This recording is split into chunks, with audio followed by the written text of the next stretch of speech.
बाल कलाकारों से उद्घाटन कराइए, स्वागत है। तो हम सभी मित्रों का स्वागत करते हैं बाल प्रेरी की ओर से और आमंत्रित करते हैं सबसे पहले योगिता जोशी जी आए, अपना एक छोटा सा कार्यक्रम रखें, उसके बाद आयुष जी को मैं आमंत्रित करता हूँ। आए योगिता जी जल्दी से। जी सर। जी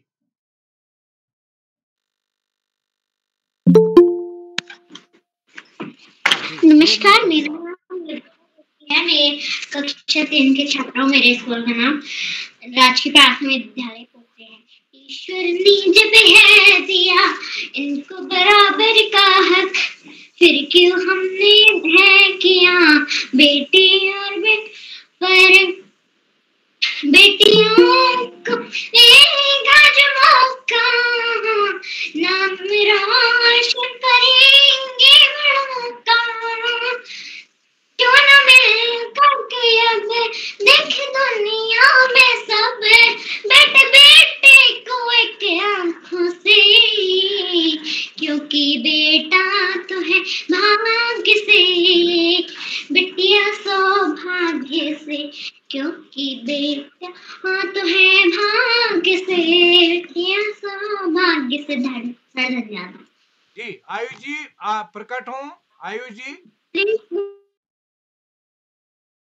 आयुष जी। सभी को मेरा प्रणाम। मैं आयुष श्रीवास्तव। जी स्वागत है। अच्युतम केशवम कृष्ण दामोदरम राम नारायणम जानकी वल्लभम।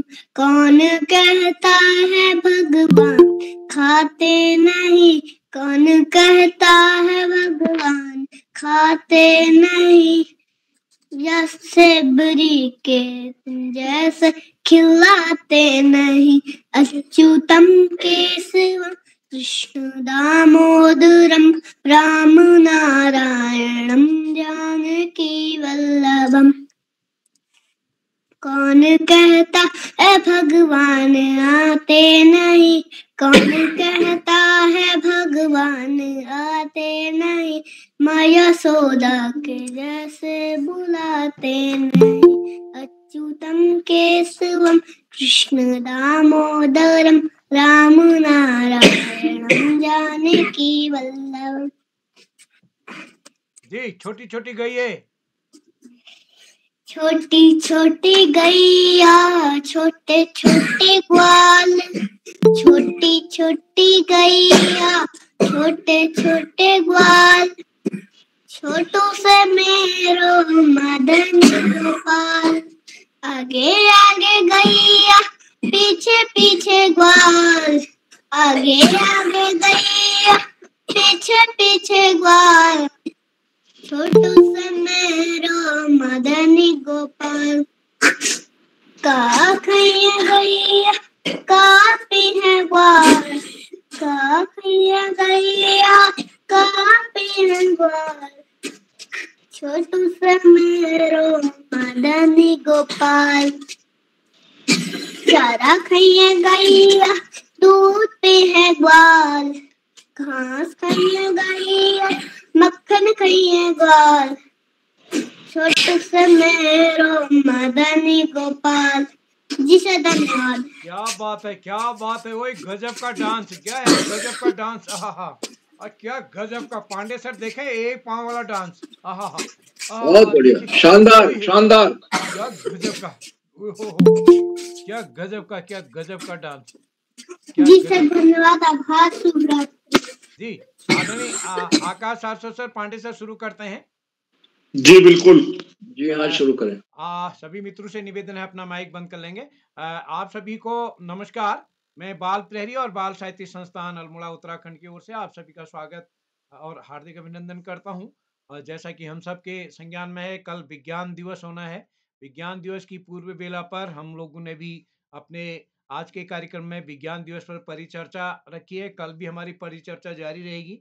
व्यवहारिक जीवन में विज्ञान के प्रयोग, इस विषय पर हमने आज के कार्यक्रम को रखा है। और हमारे नन्हे दोस्तों ने अपने भी आलेख तैयार किए हैं इस परिचर्चा में, जहां हमारे बीच आज के मुख्य अतिथि होंगे डॉक्टर BM पांडे साहब, जो कि प्रधान वैज्ञानिक हैं कृषि अनुसंधान संस्थान अल्मोड़ा में, और आज की अध्यक्षता करेंगे श्री प्रकाश तातेड़ साहब, उदयपुर राजस्थान से। आप इस कार्यक्रम में प्रायः अमूमन जुड़ते रहे हैं, आपका आशीर्वाद मिलता रहा है। आदरणीय श्री आकाश सासव जी, उपनिदेशक शिक्षा विभाग उत्तराखंड, आदरणीय श्री श्याम पलट पांडे जी, डॉक्टर अशोक कुमार नेगी जी, और हमारे साथ आज बहुत दिन के बाद जुड़ेंगे आदरणीय JP तिवारी साहब, जो कि कंटर मैन करके जाने जाते हैं, GIC बटुलिया में है, और आप अपने खाली समय में कूड़ा डालने के लिए कंटर कनिस्तर को सेब दे करके दूसरे लोगों को कूड़ा रखने के लिए कूड़ादान के रूप में भेंट करते हैं। तो ये आप खाली समय में, मेरे को आपके विद्यालय में भी जाने का अवसर मिला, तो आज आप हमारे बीच विशेष अतिथि तो बतौर हैं।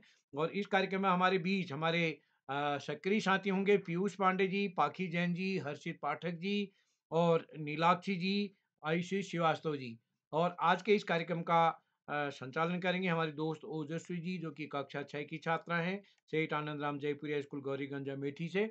मैं इस पटल पर आदरणीय आकाश सारस्वत सर, उपनिदेशक शिक्षा विभाग उत्तराखंड, आदरणीय श्री श्याम पलट पांडे जी, संरक्षक बाल प्रहरी अहमदाबाद गुजरात, और इस पटल पर हमारे साथ जुड़ने वाले प्रतिनिधि जुड़ने वाले डॉक्टर अशोक नेगी जी, दीपा कलोनी जी, गंगा आर्य जी भी जुड़ चुके हैं हमारे साथ, गिरिजा शंकर जोशी जी, और हमारे ज्ञान विज्ञान समिति के अशोक पंत जी हमारे बीच जुड़ चुके हैं, हर्षित पाठक जी, और इस कार्यक्रम में कृपाल सिंह शीला जी, हमारे संगठन के भारत ज्ञान विज्ञान समिति के जिला सचिव, पीयूष पांडे जी, और कई अतिथि आदरणीय सुमित सर जुड़े हैं। मैं सभी को प्रणाम करता हूं, स्वागत करता हूं।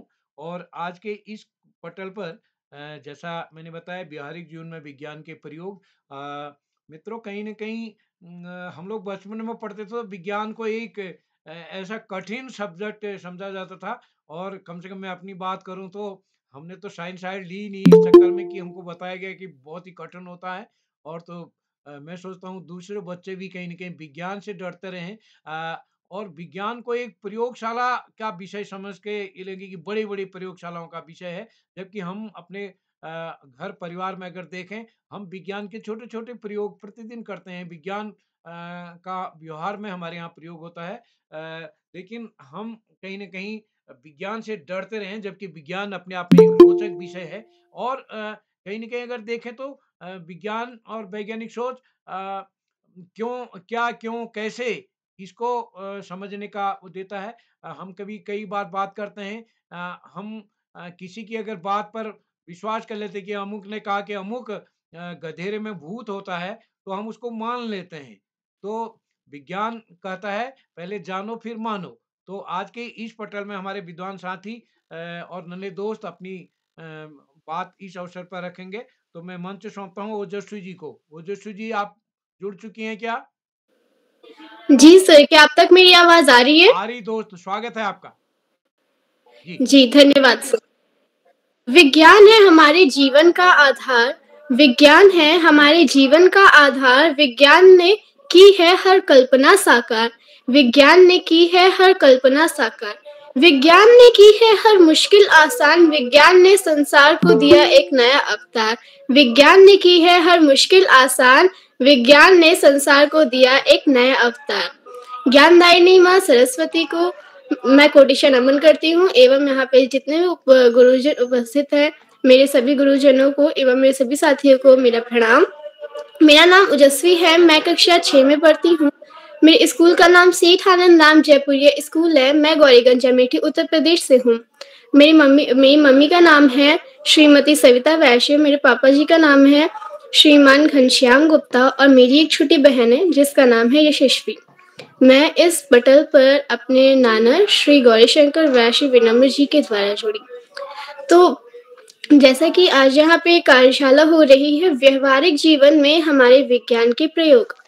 व्यवहारिक जीवन में हमारे विज्ञान के प्रयोग का मतलब होता है कि जैसे हम लोग अपने जीवन में जो भी क्रिया करते हैं, हम लोग दिन भर में बहुत से काम करते हैं। सुबह ब्रश करने से लेकर रात में ब्रश करने तक, सोने तक हम बहुत से काम करते हैं। तो उसमें बहुत से हम विज्ञानों के प्रयोग करते हैं।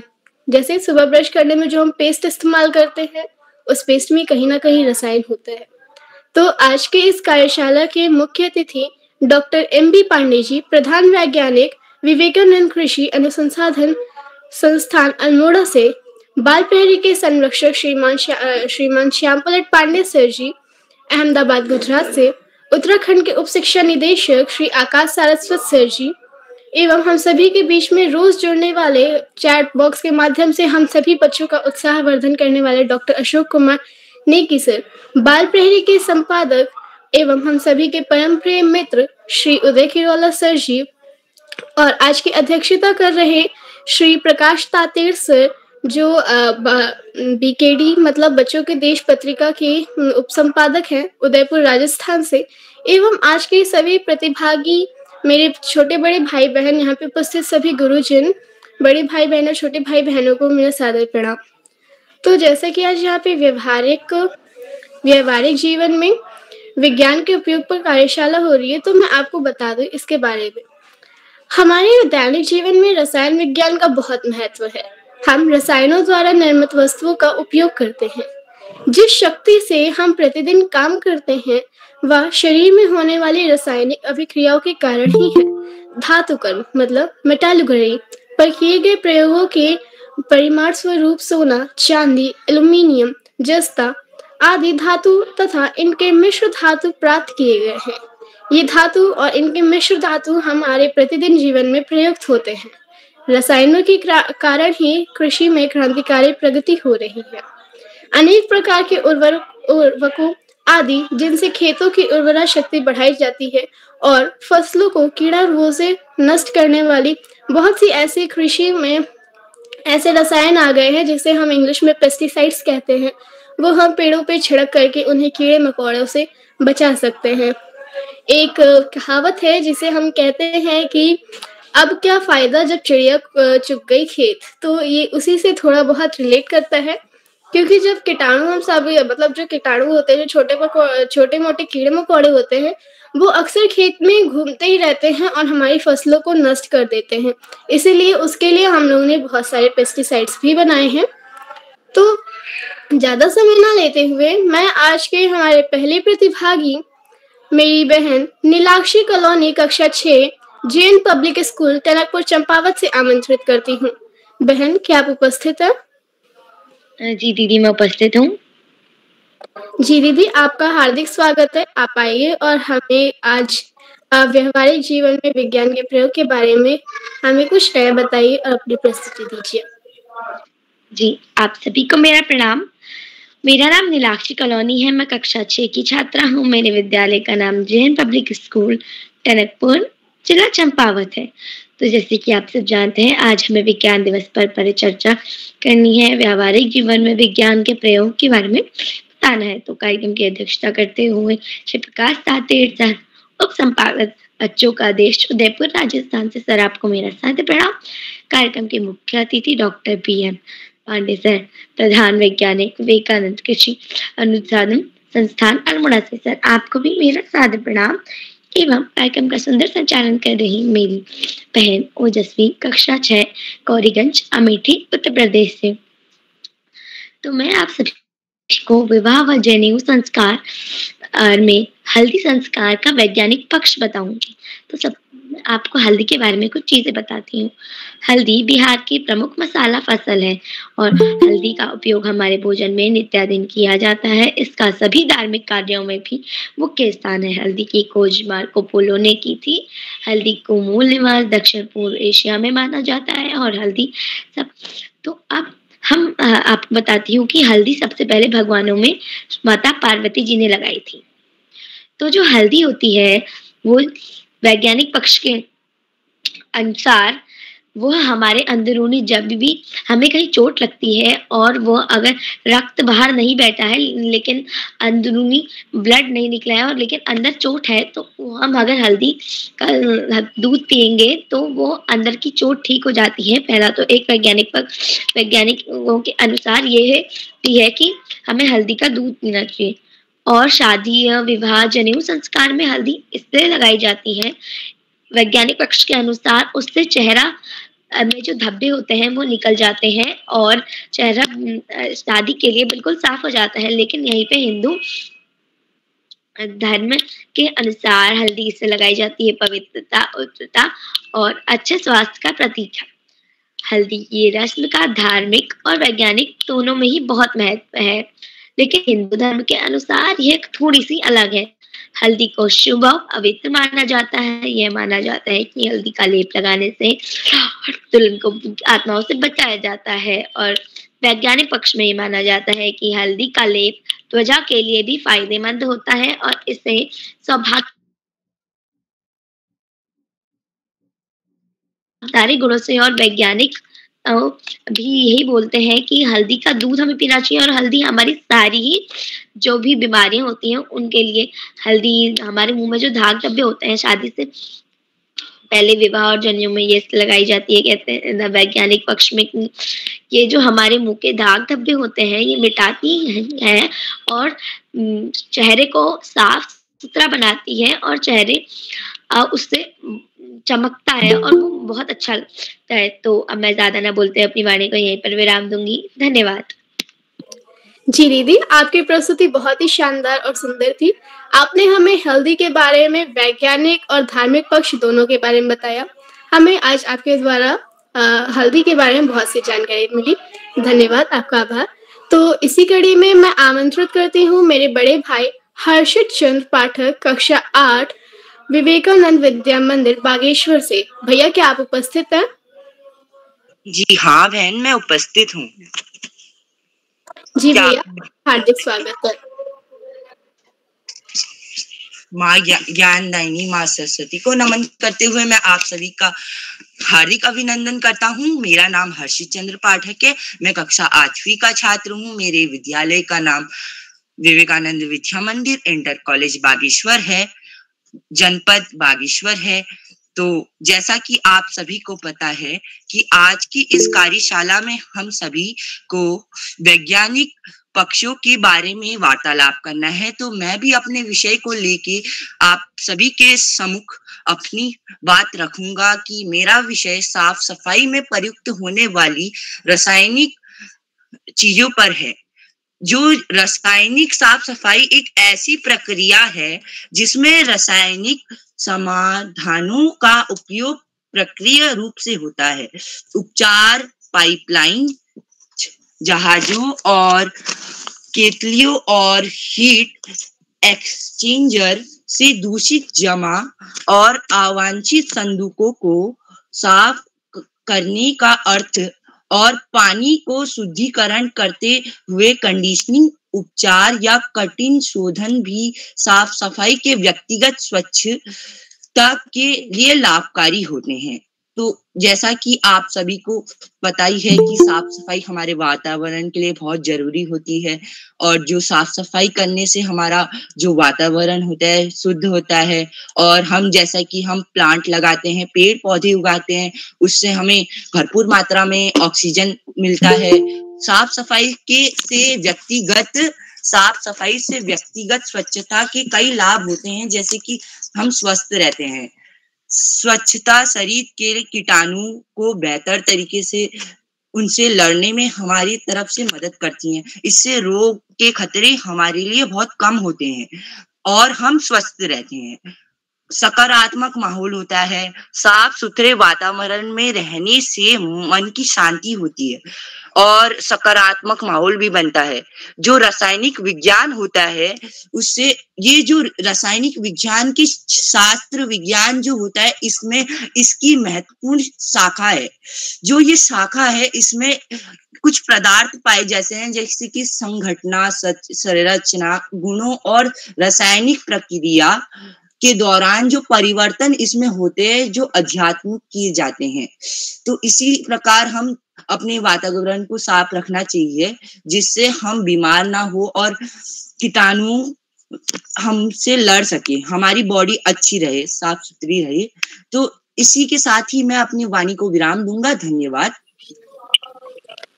जी भैया, आपका हार्दिक आभार कि आपने हमें साफ सफाई के बारे में और उसमें रासायनिक विज्ञान का क्या महत्व है इसके बारे में बताया, और आपने ये भी हमें बताया कि अगर हमारे आसपास सफाई रहेगी तो हमारे मन को शांति रहेगी और हमारे आसपास सकारात्मक वातावरण रहेगा। तो ये बात आपने बिल्कुल सही कही है, तो आपका हार्दिक आभार।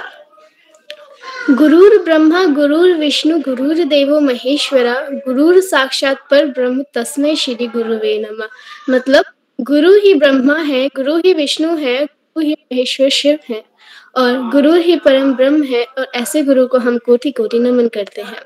मैं इन पंक्तियों के साथ हमारे बाल प्रहरी के संरक्षक श्री आकाश सारस्वत सर, उपनिदेशक शिक्षा विभाग, उत्तराखंड, देहरादून से आमंत्रित करती हूँ।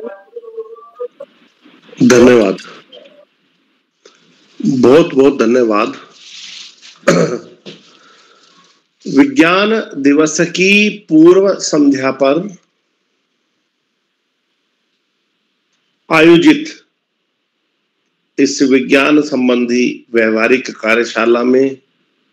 कार्यशाला का बेहतरीन ढंग से संचालन कर रही प्रिय ओजस्वी, कार्यक्रम की अध्यक्षता कर रहे श्री प्रकाश तातेड़ जी, मुख्य अतिथि के रूप में वरिष्ठ वैज्ञानिक श्री BM पांडे जी, इस कार्यक्रम के कर्ता धर्ता, रीढ़ की हड्डी, अनासक्त कर्मयोगियों में अग्रणी, निरंतर बाल हित चिंतक, बालक पालक मित्र श्री उदय किरोला जी, विशिष्ट अतिथि का दायित्व निर्वहन करने वाले श्री श्याम पलट पांडे जी, अशोक जी के साथ साथ समस्त प्रतिभागीगण, सुमित जी, उमेश, गंगा, नीलम, किरण सहित समस्त विद्वान शिक्षकगण, विदुषी शिक्षिकाएं, अतिथिगण, अभिभावकगण, साहित्यकारगण, समाज सेवीगण, अन्य सुधीजन एवं प्यारे बच्चों। विज्ञान अर्थात ज्ञान की ओर बढ़ना और किसी भी वस्तु पर, किसी भी तथ्य पर सोच समझकर विश्लेषण के बाद में विश्वास करना। जब विज्ञान के प्रयोग की बात की जाती है या हम आम जनजीवन की बात करते हैं, सबसे पहले तो बड़ा रुचिकर विषय रखा है किरोला जी ने। तो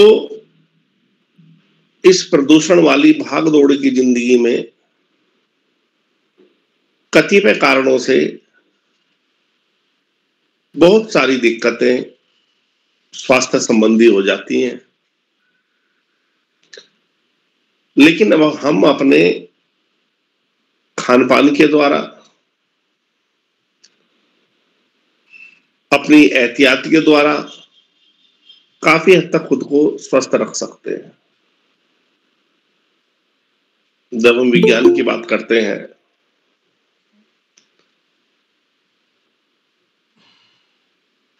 तो जैसे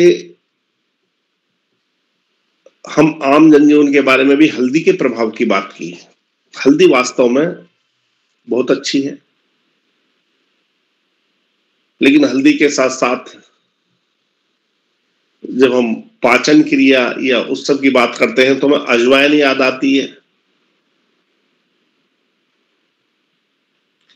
इसके साथ साथ आजकल सफेद नमक बहुत सारी बीमारियों को, अर्थात वैसे ये कहा जाता है 3 सफेद चीजें,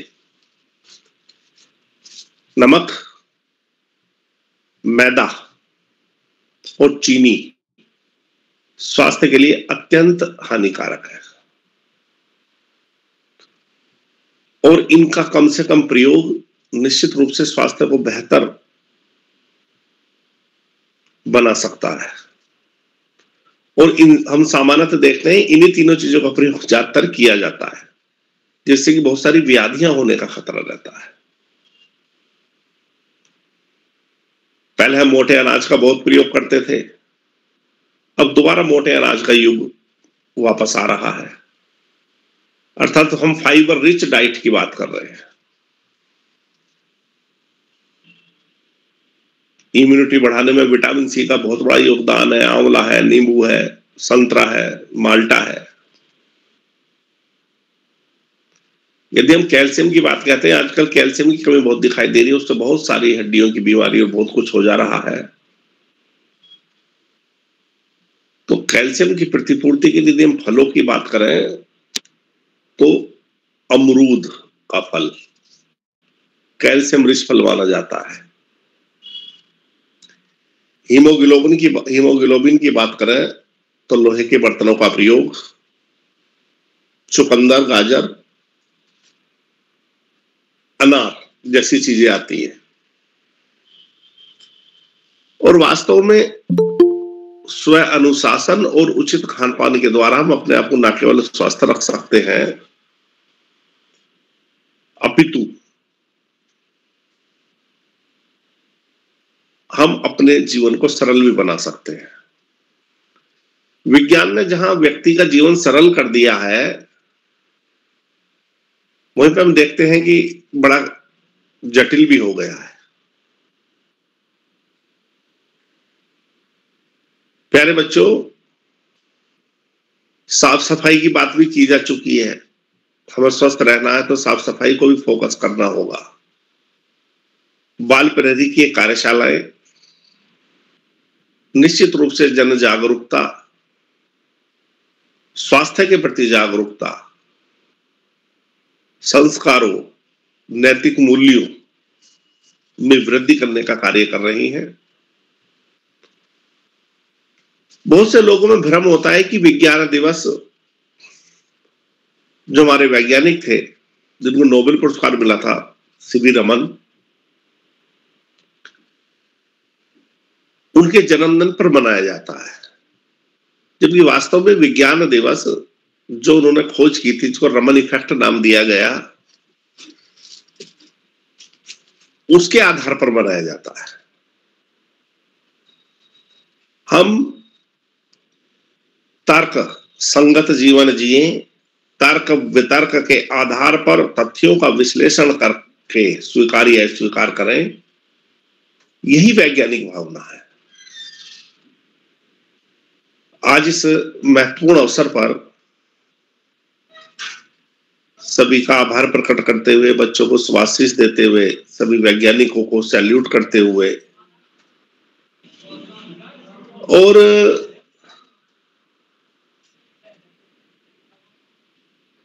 अंत में रामधारी सिंह दिनकर विज्ञान संबंधी पंक्तियों को वाचन करते हुए मैं अपनी वाणी को विराम दूंगा। मानव ने मानवता खोई, मानव ने मानव बन पाया, इस वैज्ञानिक युग में मानव ने मानव को खाया। सावधान मनुष्य, यदि विज्ञान है तलवार तो तू उसे छोड़ दे तजकर मोह स्मृति के पार। खेल सकता तू नहीं ले हाथ में तलवार, काट लेगी अंग बड़ी तीखी है ये धार। धन्यवाद। जय हिंद, जय भारत। जी सर, आपका सादर आभार। आपने आज हमें बहुत कुछ सिखाया। आप हमारी कार्यशालाओं में रोज जुड़ते हैं, हमारा उत्साहवर्धन करते हैं, और आज की कार्यशाला में भी आपने हमें बहुत कुछ सिखाया, जैसे रमन इफेक्ट, साफ सफाई हमारे लिए क्यों जरूरी है, नमक के बारे में बताया, कैंसर के बारे में बताया आदि। तो सर आपका सादर आभार। तो इसी क्रम में मैं आमंत्रित करती हूँ मेरे भाई पीयूष पांडे, कक्षा 6, नंदा कॉन्वेंट स्कूल, टनकपुर, चंपावत से। भाई क्या आप उपस्थित हैं? जी बहन, मैं उपस्थित हूँ। जी भाई, आपका हार्दिक स्वागत है।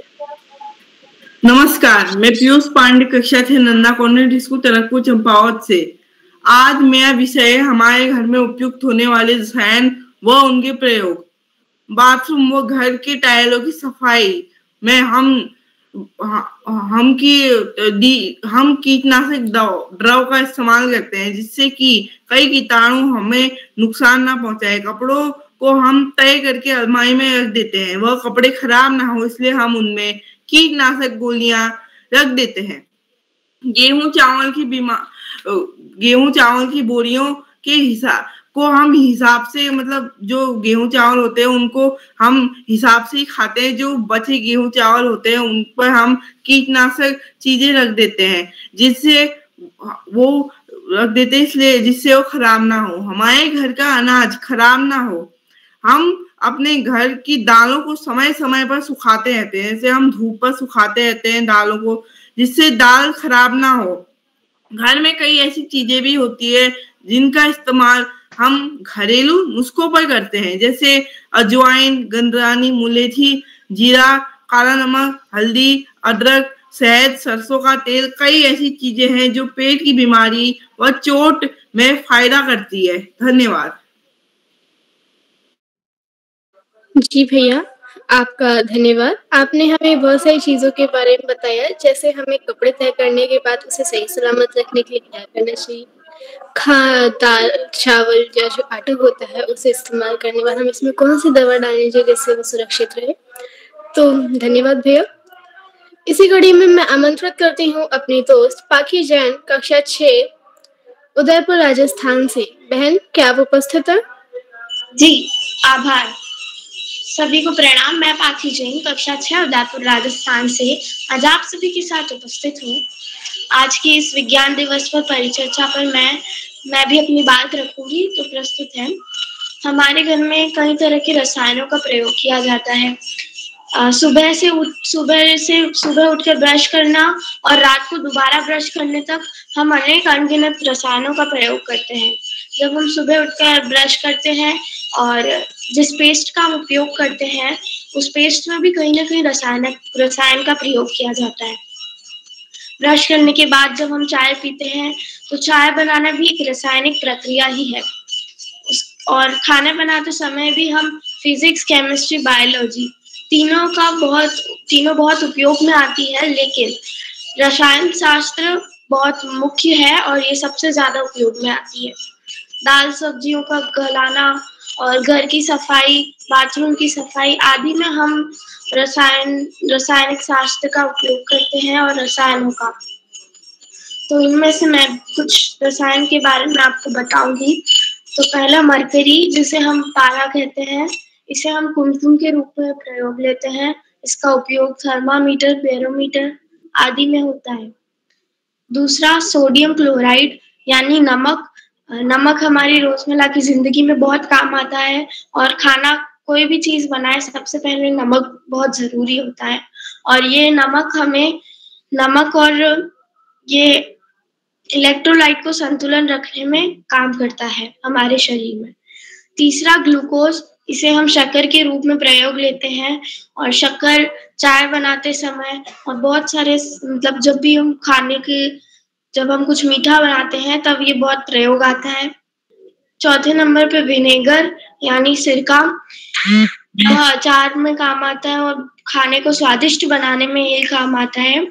तो इसी के साथ धन्यवाद, आभार, जय हिंद, जय भारत।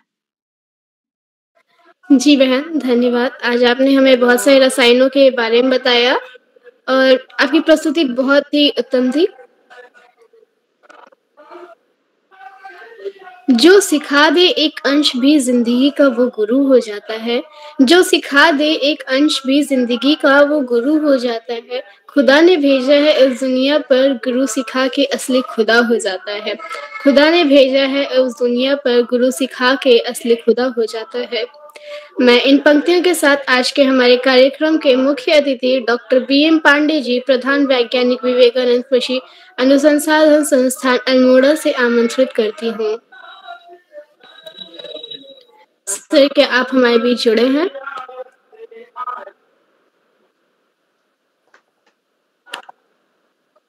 सर, क्या मेरी आवाज आ रही है अब तक?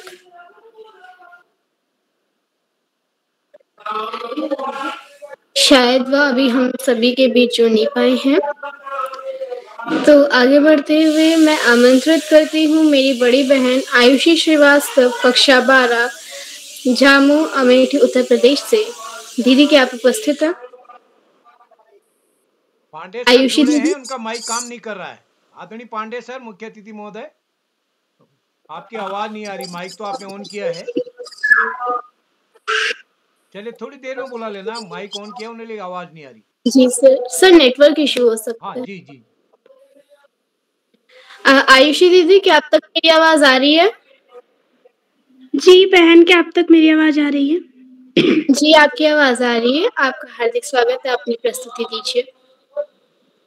जी धन्यवाद। आप सभी को मेरा प्रणाम। मेरा नाम आयुषी श्रीवास्तव है। मैं कक्षा 12 की छात्र हूँ। मेरे विद्यालय का नाम राजकीय बालिका इंटर कॉलेज जम्मू अमेठी उत्तर प्रदेश है।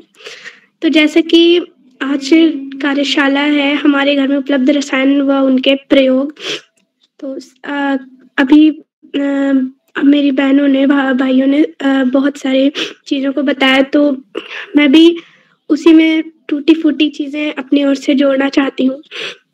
जैसे कि हमारी जो डेली की जो दिनचर्या है उसमें अधिकतर हम केमिस्ट्री का यूज करते हैं, अर्थात रसायन का यूज करते हैं। सुबह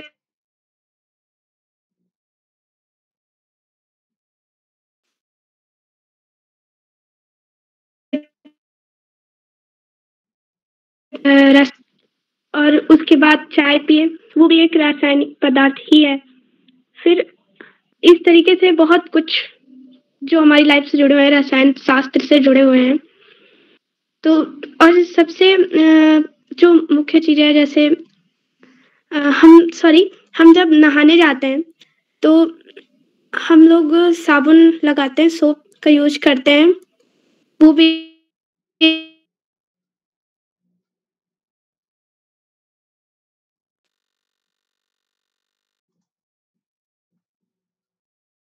एक जो है जब प्लास्टर वगैरह थोड़ा सा क्रैक हो जाते हैं, हल्का सा हटने लगते हैं, छूटने लगते हैं, तो उसमें जो यूज होता है पीओपी, कैल्शियम सल्फेट हेमीहाइड्रेट जिसे कहते हैं, जिसका रासायनिक नाम है, वो भी एक रसायन से ही जुड़ा हुआ है। और डेली में यूज जो होता है, जैसे हम किचन में सबसे ज़्यादा यूज करते हैं, जैसे बेकिंग सोडा। अगर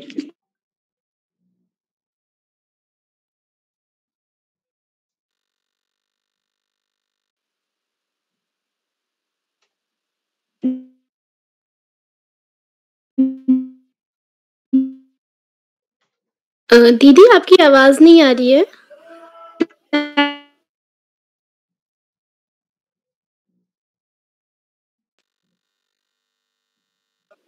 शायद नेटवर्क इशू हो गया है।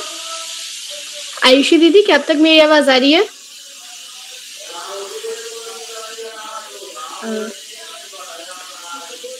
तो आगे बढ़ते हुए मैं आमंत्रित करती हूँ Shri JP Tiwari ji, cantonment GIC बटोलिया Almora से। सर, क्या आप हमारे बीच जुड़े हुए हैं?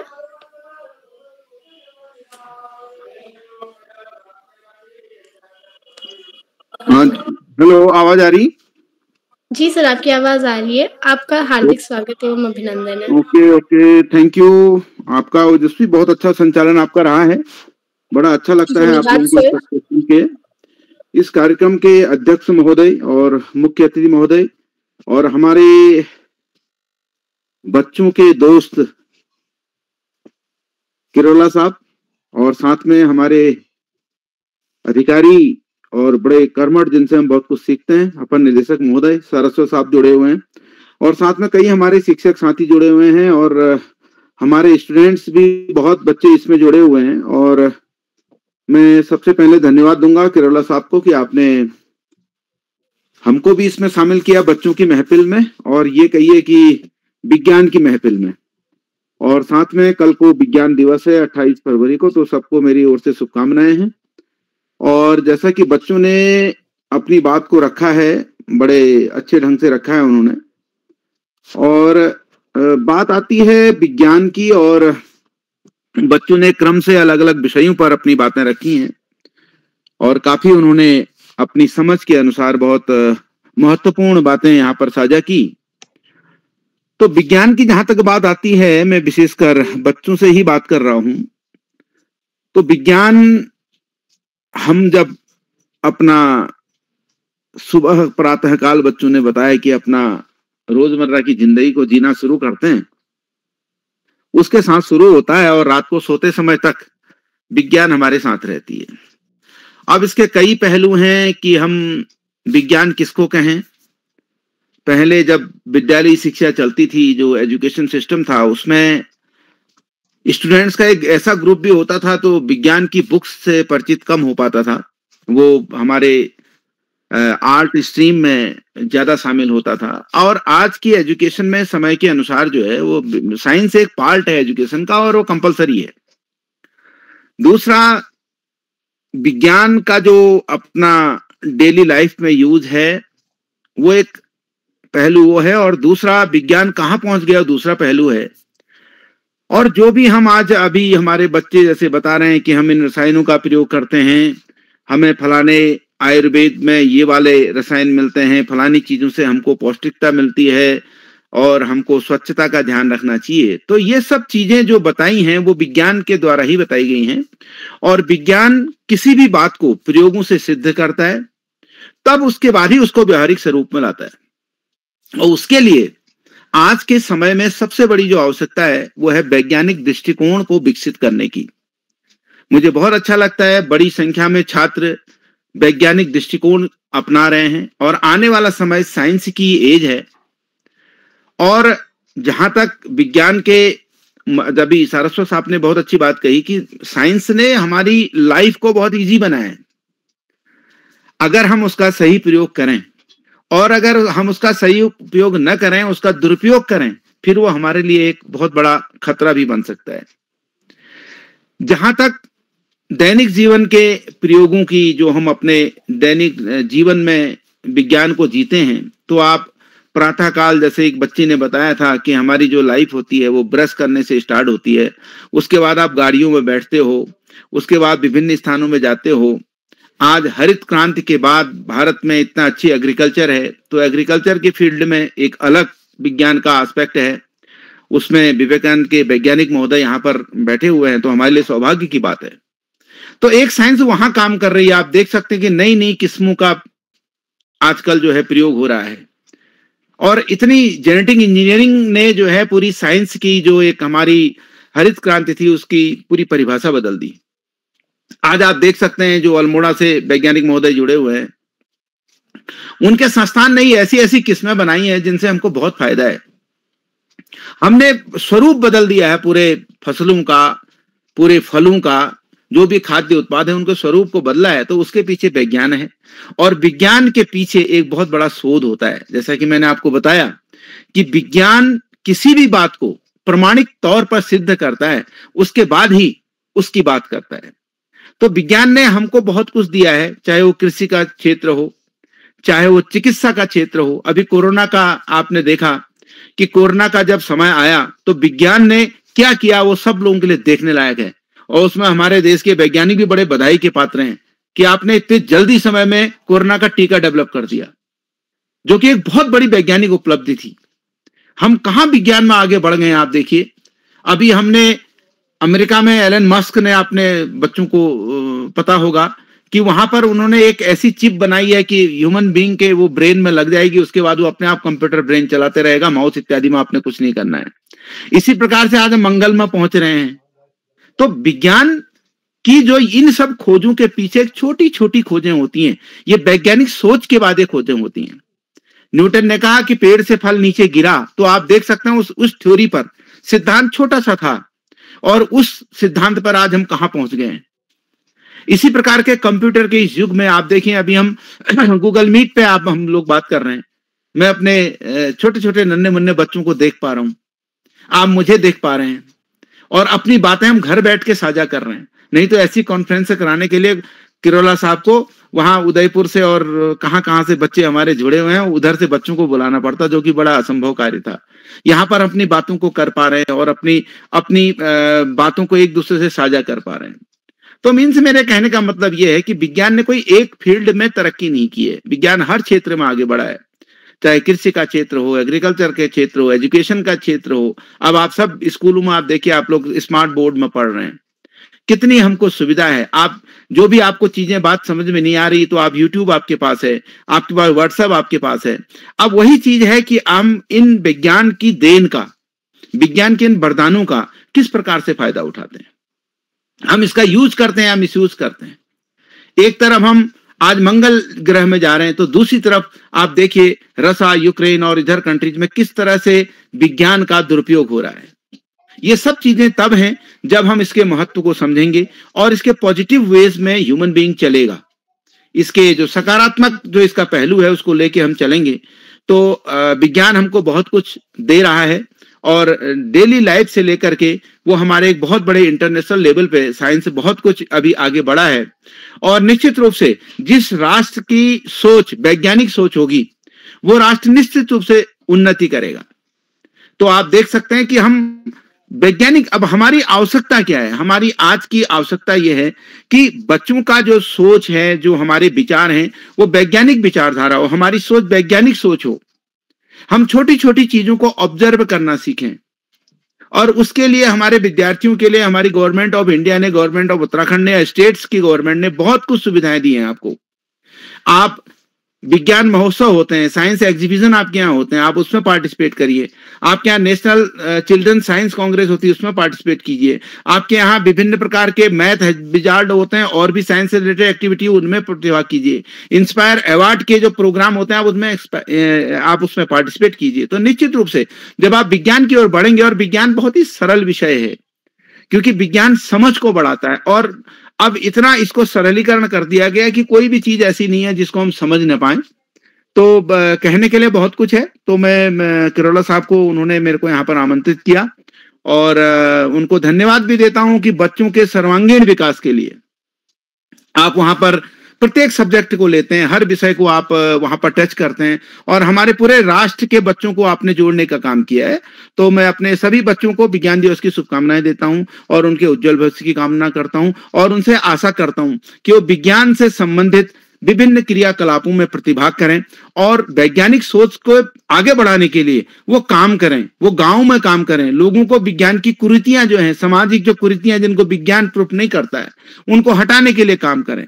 तो सामाजिक स्तर को भी बढ़ाने में विज्ञान का बहुत बड़ा रोल है। तो हम सभी लोग इसमें अगर रोल करेंगे साथ में तो निश्चित रूप से हम सफल होंगे। तो एक बार पुनः आप लोगों को ढेर सारी शुभकामनाएं हैं, बधाइयां हैं and thank you very much.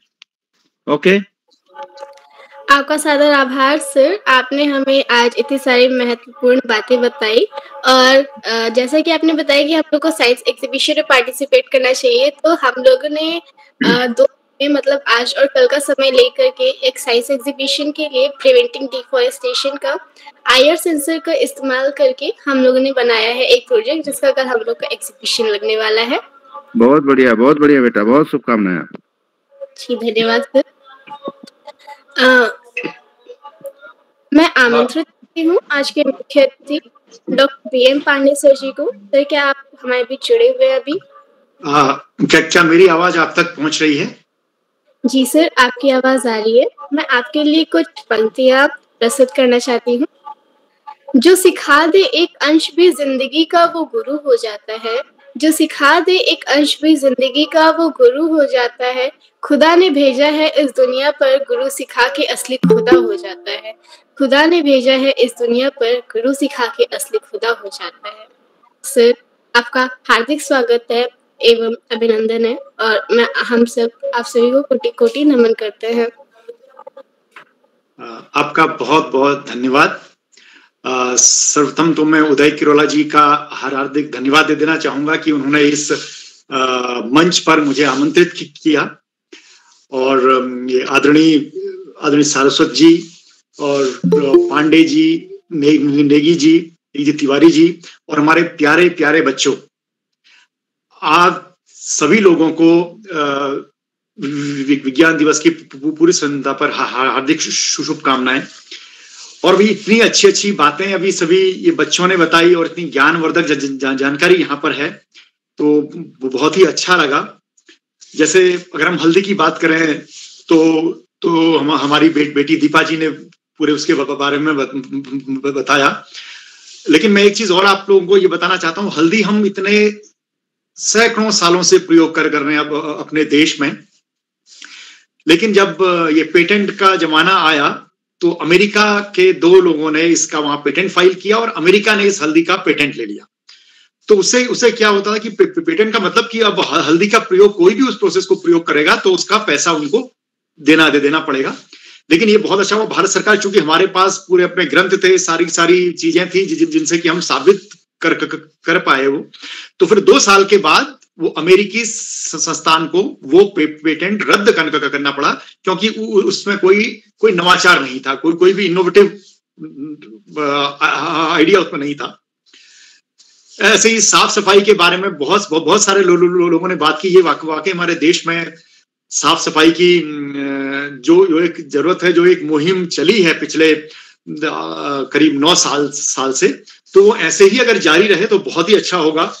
और इसी और इसको जो ज्यादा बड़ा आयाम दिया जब लोग कोरोना यहाँ पर देश में आया, तो तब लोगों ने उसका साफ सफाई का महत्व भी समझा। और सभी लोग वातावरण के बारे में बात की, बहुत सारे लोगों ने, क्योंकि जहां तक विज्ञान की बात है, विज्ञान के चमत्कार हम दैनिक जीवन में सुबह उठने से लेके अभी जैसे हमारी एक बेटी ने बताया कि सुबह हम उठते ही ब्रश करते हैं, लेकिन बहुत सारे लोग ब्रश नहीं करते। सुबह उठते ही वो सबसे पहले अपना फोन चेक करते हैं, जो कि विज्ञान का बहुत बड़ा चमत्कार है कि कहाँ से आपको कितने लोगों ने मैसेज भेजे हैं, जो आपने लोगों से पूछा था वो उसमें प्रत्युत्तर आया या नहीं आया। तो वहीं से शुरुआत होती है। लेकिन अभी इस विज्ञान में जो बहुत तेजी से जिस तरह हम लोग तरक्की कर रहे हैं, इसमें बहुत सारी चीजें ऐसी हैं जो कि हमारे पर्यावरण के लिए बहुत ही नुकसानप्रद हैं। तो ये बहुत अच्छा है, वातावरण की, पर्यावरण की हम बात अगर कर रहे हैं, और उसमें पर्यावरण को नुकसान क्या है वो भी हम विज्ञान की बदौलत ही जान पा रहे हैं। तो सबसे बड़ा प्रयास ये है कि इस विज्ञान को इस तरह से है कि ये हमारा सेवक बन के रहे, हम इसके सेवक न बने, ये ध्यान हमने रखना है। और जहां तक अगर ये बहुत अच्छा इसमें जो आज की जो परिचर्चा है, इसमें व्यवहारिक जीवन में विज्ञान के प्रयोग की बात अगर करें, तो हम कहीं से देखें, अगर हम लोग बातचीत करते हैं, फोन है, इंटरनेट है, जैसे कि अभी तिवारी साहब ने बताया कि इसके माध्यम से लाखों रुपए की बचत हुई है। ये सब लोग अपने घर से देख रहे हैं, वरना लाखों रुपया इसमें एक अगर ऐसी मीटिंग हम करते तो इतना इसमें लगता। इसके अलावा अगर हम जैसे खाने पीने की बात अगर करें, तो पाक कला में भी बड़ा रोल है विज्ञान का। जैसे आप लोग जानते हैं, आजकल दूध, पहले क्या होता था कि दूध घर में आया और अगर थोड़ा सा भी बाहर रह गया तो शाम को पता फट गया। लेकिन आज दूध के हम पैकेट देते हैं, ऐसे पैकेट आते हैं जो एक महीने तक उसमें कहीं कोई खराबी नहीं आती, और उसमें जो केमिकल जो डालते हैं उससे भी जीवन में कोई ऐसे प्रतिकूल प्रभाव नहीं पड़ते। हालांकि ये बात तो सही है कि वो हमारे ताजे दूध की बराबरी तो नहीं कर सकता, लेकिन कई बार काम चलाने के लिए बहुत दूर दूर हमको चीजें भेजनी होती हैं, तो ये बहुत काम आता है। ऐसे कि परिवहन की बात करें हम, चाहे आजकल देखिए, पहले तो हवाई जहाज लोग खाली देखते थे, लेकिन आज एक गरीब आदमी भी हवाई जहाज में बैठ के यात्रा कर सकता है, कई बार इतना भी कम उसमें है। और हम जैसे पहले, मुझे खुद याद है कि हमने कभी बचपन में एसी ट्रेन में हमने सफर ही नहीं किया था। एसी में बैठना मतलब बहुत ज्यादा मुश्किल होता था। तो आज एसी ट्रेन का सफर कर रहे हैं, वंदे भारत आ रही है, अभी ये बुलेट ट्रेन आने वाली है, तो तरक्की हम करते जा रहे हैं। और चूंकि मैं कृषि विज्ञान से जुड़ा हुआ हूं, तो मैं ये कहना चाहूंगा कि कृषि के क्षेत्र में जो हमारा विज्ञान का योगदान सबसे ज्यादा हमारे यहाँ है, वो ये है कि हम अब आत्मनिर्भर हुए हैं, और आत्मनिर्भर ही नहीं हुए हैं, बल्कि हम दुनिया के कई देशों को आज खिलाने की स्थिति में हैं। आज हमारे देश में अगर 5 साल तक कोई भी अगर अनाज उत्पादन नहीं हुआ, तो इतना हमारे पास बफर स्टॉक है कि 5 साल तक हम अपनी पूरी की पूरी हम जनसंख्या को खिला सकते हैं। लेकिन अगर हम देखें 60 के दशक में देखें, तो एक बार एक नौबत ये आ गई थी कि पहले तो अमेरिका से हमको एक बहुत ही रद्दी किस्म का गेहूं अनुदान में मिलता था, और उसको तब लाल गेहूं कहते थे, ड्यूरियम व्हीट था वो, और वो भी अमेरिका ने एक बार देने के लिए मना कर दिया। और तब लाल बहादुर शास्त्री जी ने उस समय ये कहा था कि हम एक टाइम का भोजन हम छोड़ेंगे, और हफ्ते में एक दिन, और उन्होंने गुरुवार का दिन नियत किया था कि उसमें हम भोजन नहीं करेंगे, ताकि हम अपने जवानों के लिए और बाकी अपने बच्चों के लिए हम उस भोजन को बचा सकें। और उसके बाद फिर ये है कि स्वामीनाथन साहब, जिनको अभी यहाँ पर भारत रत्न से नवाजा गया है, उन्होंने जो एक क्रांति लाए वो धान और गेहूं के उसमें, तो उसमें उत्तरोत्तर विकास हम करते गए। उसके बाद 80 के दशक में काफी अच्छा उत्पादन हुआ, लेकिन उसमें एक कमी ये रही कि अच्छा उत्पादन करने के लिए, जैसे अभी बात हुई थी कीड़े मकोड़ों को भगाने के लिए, उसमें हमने बहुत सारे ऐसे हमने रसायन प्रयोग किए जो कि मानव जीवन के लिए बहुत ही ज्यादा घातक थे।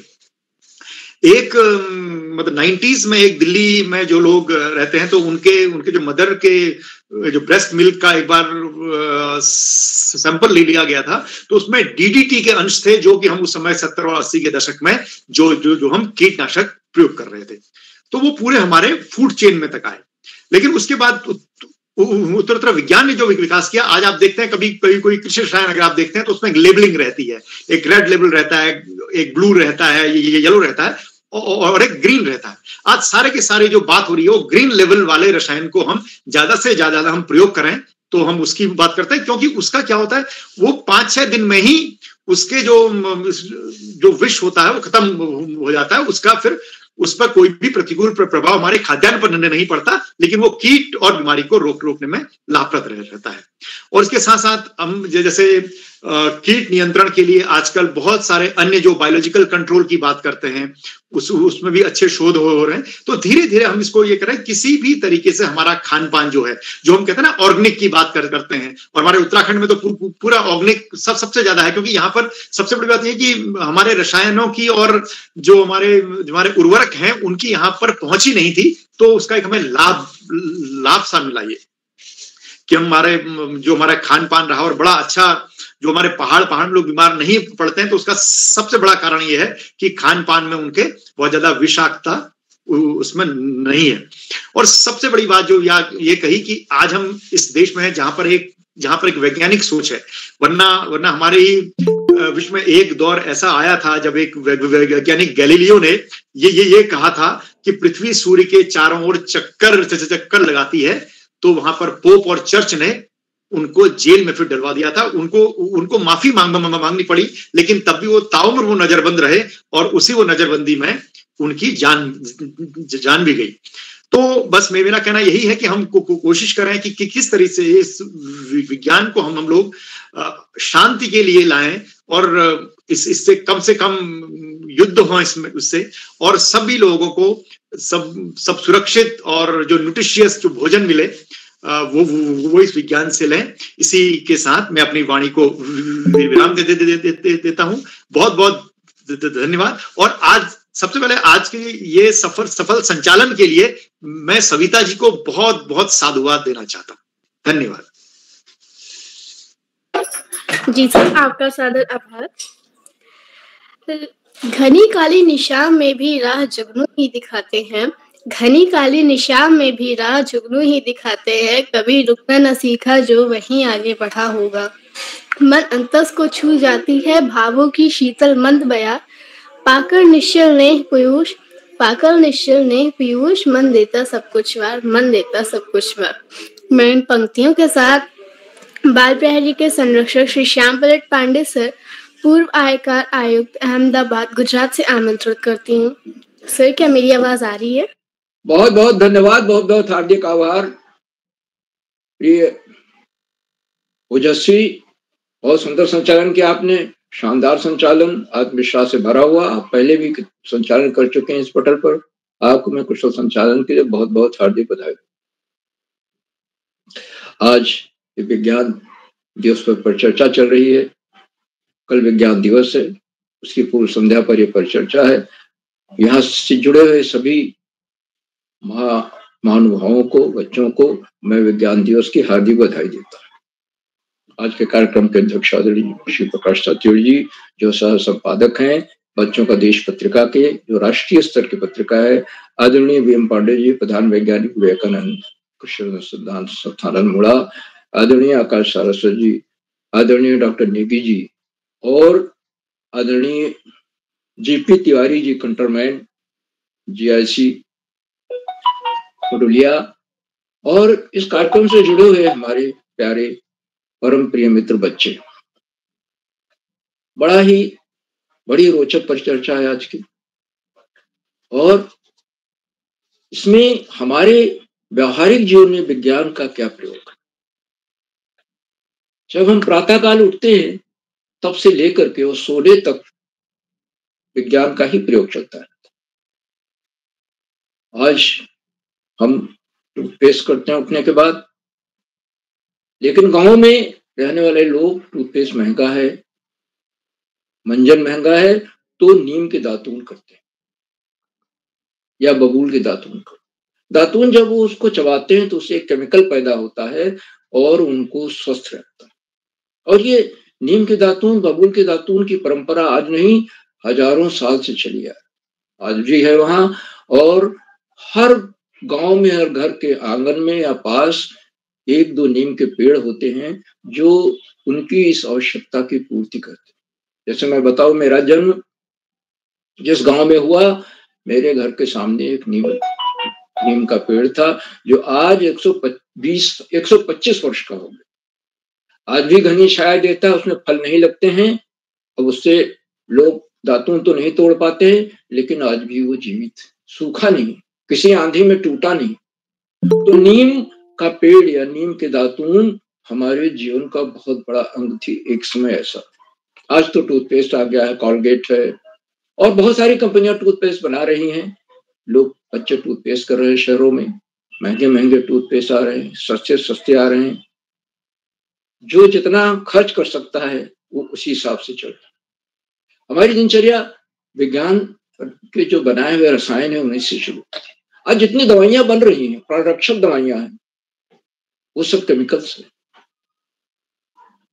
चाहे डायबिटीज की दवा हो, हाई ब्लड प्रेशर की दवा हो, किसी भी चीज की दवा, वो सब उसमें साल्ट हैं, केमिकल्स हैं। और वही आज आप समझिए कि 70-80% लोग दवाइयां लेकर ही स्वस्थ हैं। गांव के लोगों को भी दवाइयां लेनी पड़ रही, ऐसा समय आ गया। और ये दवाइयां विज्ञान की खोज है। आज कैंसर तक की दवा, अगर अर्ली स्टेज में कैंसर आपको पता चल जाए तो उसका इलाज किया जा सकता है। एड्स के मरीज को लंबे समय तक जीवित रखा, ऐसी ऐसी दवाइयां आ गई, चमत्कारिक दवाइयां। और ये विज्ञान का ही चमत्कार है कि आज हमारा यान चंद्रमा पर पहुंच गया, चंद्रयान दक्षिण ध्रुव पर पहुंच गया, बहुत सारी शोध की। और चंदा मामा, जिनको मामा कहते हैं, मामा अब नहीं रहे। वो तो पृथ्वी की तरह ही वहां पर मैदान है, खाइयां हैं, कुएं हैं, गड्ढे हैं, मिट्टी है, सब कुछ। तो विज्ञान का ही चमत्कार। विज्ञान में चार पांच चीजें हमें हमेशा ध्यान रखनी पड़ती है, जो हम लोगों ने सीखा है। क्यों, क्या, कैसे, कहां, कौन। और पढ़ने लिखने का सिर्फ एक ही मतलब होता है कि हमारा जीवन, हम अपने जीवन में वैज्ञानिक दृष्टिकोण डेवलप करें, उसका विकास करें। अगर हमने वैज्ञानिक दृष्टिकोण का विकास किया है तो जीवन में हम कम से कम परेशानियों में फंसेंगे। हमें अंधविश्वास से ऊपर उठना, ये विज्ञान के द्वारा ही संभव है, अन्यथा बहुत ही मुश्किल। अब आप अभी हमारे मुख्य वक्ता चर्चा कर रहे थे हरित क्रांति। हमें याद है कि 64-65 तक या 60-62 में हमारे यहाँ लोगों को भरपेट भोजन नहीं मिलता था, लेकिन हरित क्रांति आई 66-67 के बाद, जिसने भारत में, खास तौर से पंजाब में उसकी शुरुआत हुई, बाद में तो पूरे देश में फैल गई। और गेहूं का इतना जबरदस्त उत्पादन होने लगा, गेहूं धान का, कि हम बाहर उसका निर्यात करने लगे। हरित क्रांति विज्ञान का ही चमत्कार। इसमें 4-5 चीजें थी। एक तो जैसा बताया कि सीड्स, यानी बीज, ऐसे बीज डेवलप किए गए, बनाए गए केमिकल से कि जो ज्यादा उत्पादन दे सकते थे। उर्वरक हमने निकाले, ऐसे ऐसे उर्वरक थे जो पौधों को बड़ी ताकत देते थे। फिर आए पेस्टिसाइड्स, और इस तरह से 4-5 चीज। फिर इरिगेशन, सिंचाई, ट्यूबवेल्स हो गई, पानी मिलने लगा लोगों को। ट्यूबवेल तो विज्ञान से ही होगा, चमत्कार। तो हरित क्रांति उसी का नतीजा है। और गुजरात में, अहमदाबाद में तो दूध की क्रांति, यहाँ का अमूल दूध भारत ही नहीं, ऑस्ट्रेलिया को भी एक्सपोर्ट होता है, खाड़ी देशों को एक्सपोर्ट होता है, टेट्रा पैक। अभी हमारे किसी वक्ता ने बताया कि अब हम चीजों को लंबे समय तक, दूध को लंबे समय तक रख सकते हैं, फ्रिज नहीं, टेट्रा पैक में हम उसे एक्सपोर्ट कर देते। ये विज्ञान का ही चमत्कार है। हल्दी, जिसका कि पेटेंट अमेरिका ने करा लिया था जैसा बताया गया, लेकिन भारत में लड़ाई लड़ी और ये मार्को पोलो ने इसको एक तरह से देखा जाए भारत की ही हल्दी है। भारत में इसको हरिद्रा कहते थे, संस्कृत में हरिद्रा, अंग्रेजी में टर्मरिक। तो मार्को पोलो ने इसके गुणों के बारे में चर्चा बताया जो भारत आया था। हमारी दिनचर्या ये साफ सफाई आज विज्ञान पर ही आधारित। किचन के जितने मसाले हैं अगर उनका हम वैज्ञानिक विश्लेषण करें तो सब में कोई न कोई गुण है, चाहे हींग हो, अजवाइन हो, जीरा हो, हल्दी हो, सब में गुण है। और हल्दी का तो इतना ज्यादा उपयोग हुआ कि विवाह संस्कार में हल्दी की रस्म ही चल पड़ी, जो लड़का लड़की दोनों को चलाया जाता।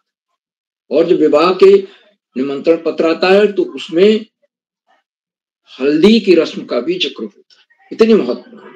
हमारे खाने में तो पड़ती है, दाल में हल्दी पड़ती है, सब्जियों में पड़ती है और इतनी फायदेमंद होती है।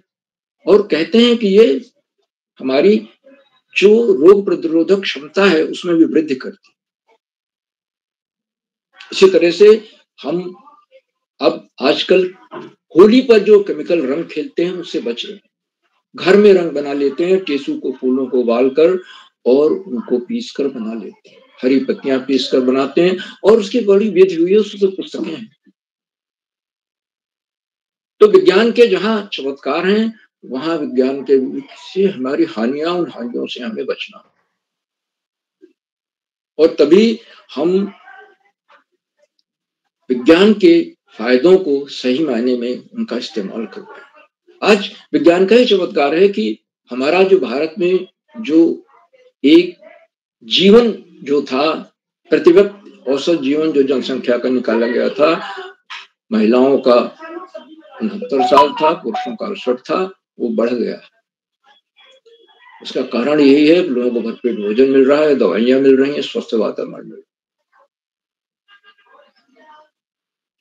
और आज हमने पढ़ रहा था इसके बारे में तो हमने देखा कि जो महिलाएं सिंदूर लगाती हैं उसमें मरकरी होता है, पारा होता है, बहुत मामूली मात्रा में होता है लेकिन पारा होता है। और पारा ऐसी जगह को लगाती हैं वो बड़ा महत्वपूर्ण बिंदु है जो बड़ा फायदेमंद होता है। इसी तरह से खाने का सोडा है, ग्लूकोज है, शक्कर है और नमक में सोडियम क्लोराइड है और सब्जी में उपयोग में आने वाले तेल, डालडा, घी सब में वसा है, सिरका में अम्ल है। और हम जब बाहर जाते हैं गाड़ी में पेट्रोल, डीजल कुछ भी भरवाते हैं तो ईंधन के रूप में भी काम आ रहा है। और माचिस जो जलाते हैं उसमें फास्फोरस होता है। तो हर जगह तो विज्ञान फैला हुआ है। और आज की परिचर्चा से मैं तो कहूंगा कि मेरी जानकारी में समृद्धि हुई है, मेरी जानकारी बढ़ी है, वृद्धि हुई। इसी के साथ मैं अपनी वाणी को विराम देता हूं। आप सबके प्रति आभार व्यक्त करता हूं और आमंत्रित करता हूं कुमारी ओजस्वी को कि वो अपने विषय पर बोलें, अपनी चर्चा करें और उसके बाद संचालन जारी रखें। ओजस्वी जी। जी सर, आपका सादर आभार। ज्ञानदायिनी माँ सरस्वती को मैं नमन करती हूँ। मेरा नाम ओजस्वी है, मैं कक्षा 6 में पढ़ती हूँ। मेरे स्कूल का नाम सेठ आनंद राम जयपुरिया स्कूल है। मैं गौरीगंज अमेठी उत्तर प्रदेश से हूँ। तो सर्वप्रथम मैं आप सभी को विज्ञान दिवस के इस पूर्व संध्या पर आप सभी को विज्ञान दिवस की हार्दिक शुभकामनाएं देना चाहती हूँ। और अपनी बात रखने से पहले मैं आप सभी से 2 प्रश्न पूछना चाहती हूँ। स्प्राइट तो आप सभी जानते होंगे, एक कोल्ड ड्रिंक है जो नौजवानों और बच्चों की मतलब मन पसंदीदा है। अक्सर वो लोग हफ्ते या महीने में 1-2 बार पी लेते होंगे।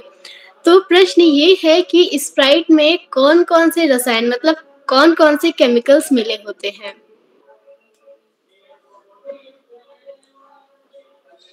तो इसका सही उत्तर है अम्लता नियामक, मतलब जिसे हम कहते हैं एसिडिक रेगुलेटर। और इसका जो वैज्ञानिक नाम होता है, उसका वैज्ञानिक नाम है कार्बोनेट पानी, और आप कह सकते हैं इंग्लिश में कार्बोनेट वाटर। और मेरा दूसरा प्रश्न है कि रसोई गैस किस चीज को मिलाकर बनाई जाती है? सिलेंडर, जो हम मतलब किचन में चूल्हे को जलाने के लिए इस्तेमाल करते हैं, सिलेंडर किस चीज से मिलकर बनता है? तो इसका उत्तर है प्रोपेन और ब्यूटेन नामक 2 गैसों को मिलाकर रसोई गैस मतलब सिलेंडर बनता है। इसमें बदबू न आने के लिए आइथन मार्कोपेन नामक केमिकल मिलाया जाता है। तो ये तो थे थोड़े से कुछ प्रश्न।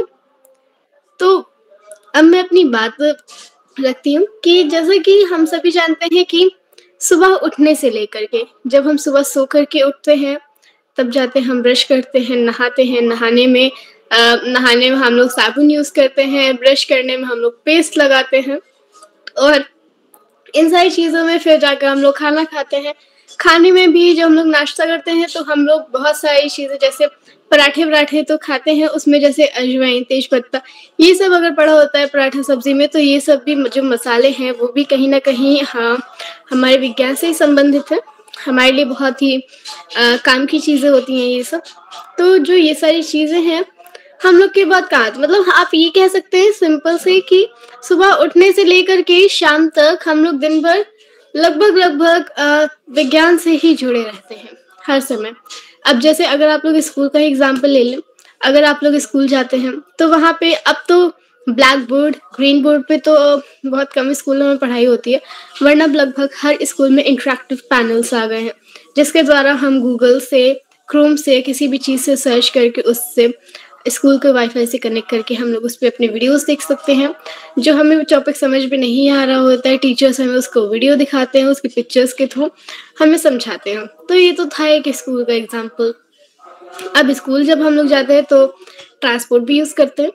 हाँ, हम लोग या तो अपने खुद के ट्रांसपोर्ट से जाते हैं, सेल्फ जाते हैं, या तो बस या फिर वैन से हम लोग जाते हैं। तो बस या वैन में जो ईंधन पड़ता है वो भी कहीं ना कहीं रासायनिक ही है। ईंधन भी किसी न किसी चीज़ों को मिला करके बना ही होता है। हम घर आते हैं, खाना खाते हैं, शाम को खेलने जाते हैं। अगर शाम को हम मान लीजिए फुटबॉल भी खेल रहे हैं तो उसमें भी कोई ना कोई गैस भरी हुई है जो रासायनिक है। तो ये तो था कि हम लोग सुबह से लेके जब रात में सोने तक, लगभग जब हम लोग रात में सोने से पहले ब्रश करते हैं या तो हल्दी वाला दूध पीते हैं। अक्सर घरों में लोग हल्दी वाला दूध पीते हैं। हम लोग ब्रश करके सोते हैं तो हम लोग ब्रश में भी पेस्ट लगा के करते हैं।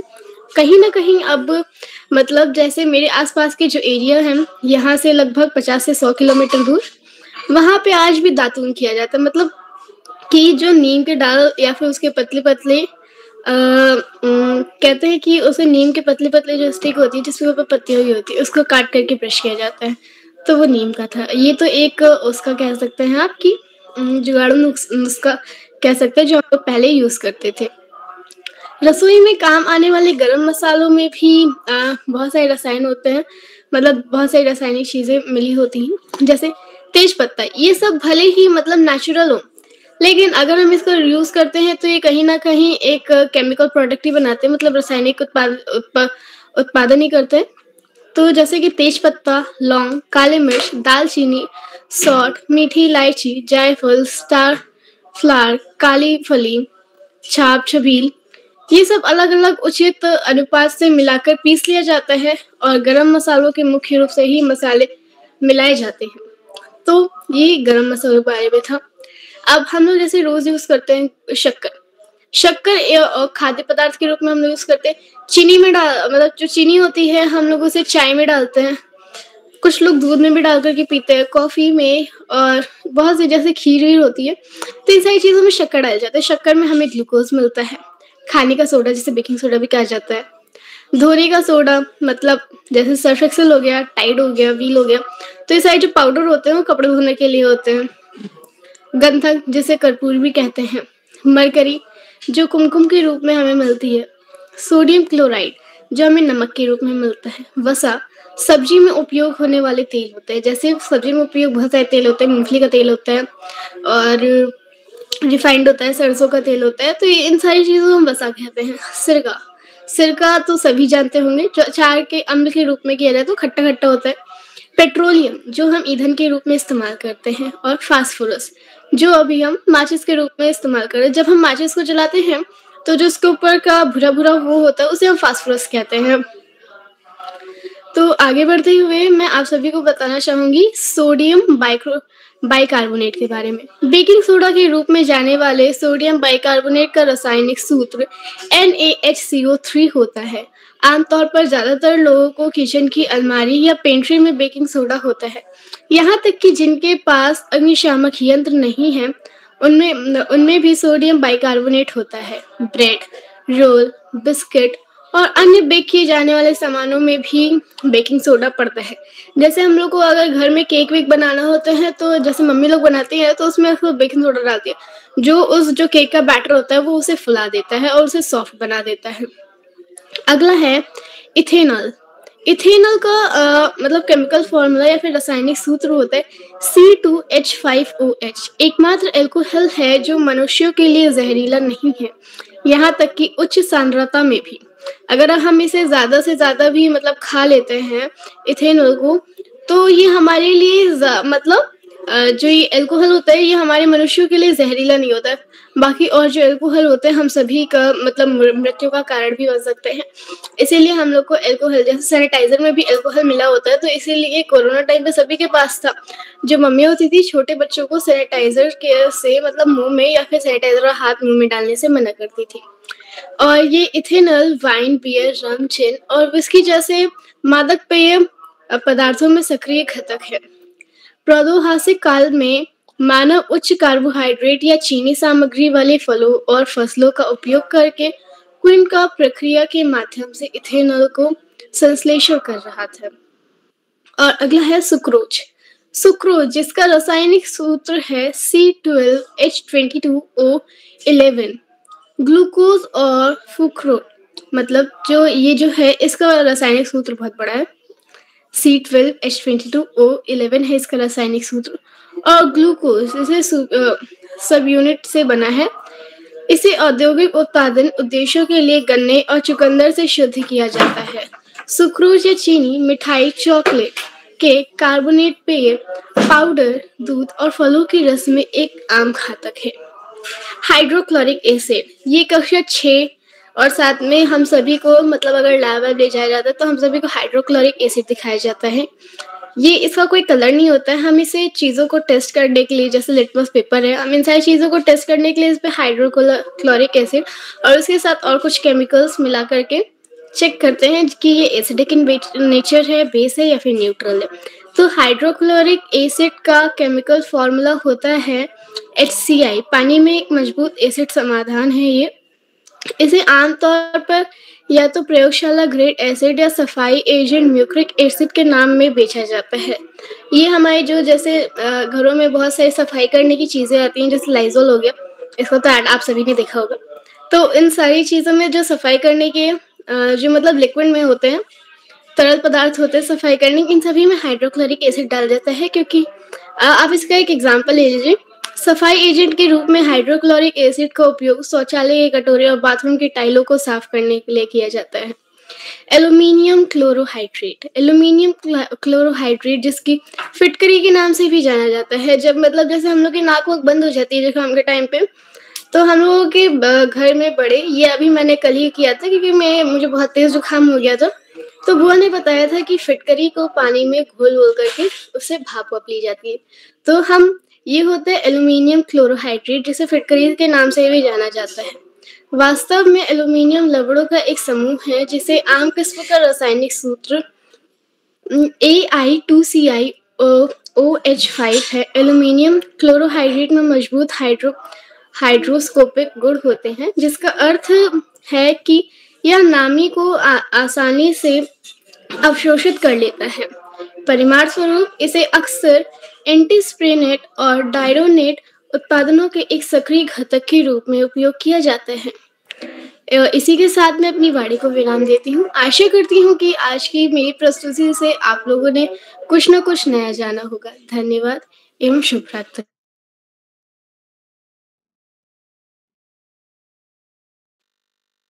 और अब इसी कड़ी में मैं आमंत्रित करती हूँ आज की अध्यक्षीय उद्बोधन करने के लिए श्री प्रकाश तातेड़ जी, उदयपुर राजस्थान से। सर, क्या आप हमारे बीच उपस्थित हैं?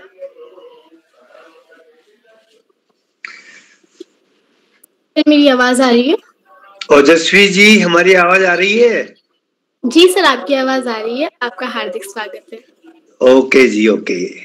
बहुत इंतजार कर रही है आज आखिर क्रम आ गया। आज का ये आयोजन अपने आप में बहुत ही विशिष्ट रहा। सभी वक्ताओं ने विज्ञान का हमारे जीवन में कहाँ कितना कैसे उपयोग होता है, इसके ऊपर अलग अलग उदाहरणों से बात स्पष्ट की। तो अब मैं उन बातों को दोहराना नहीं चाहता, केवल ये कहना चाहता हूं कि एक निष्कर्ष जो आप सबकी वार्ताओं से मैंने पाया कि हमारे जीवन के हर क्रियाकलाप में विज्ञान समाहित है। सुबह से लेकर शाम तक, दिन से लेकर के महीने, साल, हर जिंदगी के हर पल में विज्ञान हमारे साथ है। और विज्ञान की जो खोज है, जो निरंतर जारी है, अनुसंधान इसमें बराबर जारी रहते हैं। तो विज्ञान का अध्ययन करने वाला विद्यार्थी एक अलग प्रकार की मानसिकता में जीता है, क्योंकि ये एक विज्ञान ऐसा विषय है जो करके देखा जाता है और उसके बाद उसे स्वीकार किया जाता है। जबकि अन्य विषयों में, हर विषय में ऐसा संभव नहीं हो पाता है। किसी को हमें भावनात्मक रूप में स्वीकार करना होता है, किसी को जो कुछ प्रमाण है पुराने उसके आधार पर स्वीकार करना होता है। पर ये एक ऐसा विषय है जिसे बच्चा स्वयं करके देख सकता है और उस चीज को सिद्ध कर सकता है कि ये बात वास्तव में इस रूप में हो रही है। तो ये इसी वजह से विज्ञान का ये युग कहलाता है और विज्ञान का बहुत अधिक प्रचार प्रसार हुआ। पूर्व वक्ताओं ने काफी महत्वपूर्ण बातों की और इशारा किया है। आज का ये दिन विज्ञान दिवस, राष्ट्रीय विज्ञान दिवस है। तो ये भारत में 28 फरवरी को ही क्यों मनाया जाता है, उसका भी कारण बताया गया कि ये सीवी रमन का जन्मदिन नहीं, बल्कि उनकी खोज को विश्व के सामने प्रस्तुत करने का दिन था। इस वजह से हमने उस दिन को चुना और 28 फरवरी को राष्ट्रीय विज्ञान दिवस भारत में मनाया जाता है। हम जाने कि विज्ञान क्या है। सिस्टमेटिक नॉलेज को हम साइंस कहते हैं, जिसको कि एक्सपेरिमेंटली प्रूव किया जा सके। विज्ञान के 3 मुख्य विषय माने जाते हैं, फिजिक्स, केमिस्ट्री और बायोलॉजी। भौतिक विज्ञान, रसायन विज्ञान और जीव विज्ञान। आज अधिकतर वक्ताओं का जोर रसायन विज्ञान पर रहा, और वैसे तो आगे जाकर के सभी विज्ञान आपस में जुड़े हुए हैं, जहां उन्हें अलग अलग कर पाना ही कठिन हो जाता है, क्योंकि कोई भी एक खोज को आगे तक बढ़ने में सभी वैज्ञानिकों का, सभी वैज्ञानिक ज्ञान का उपयोग होता है, तभी वो आगे बढ़ पाते हैं। तो इस दृष्टि से केवल अध्ययन की सुविधा के लिए इनको 3 भागों में बांटा गया है।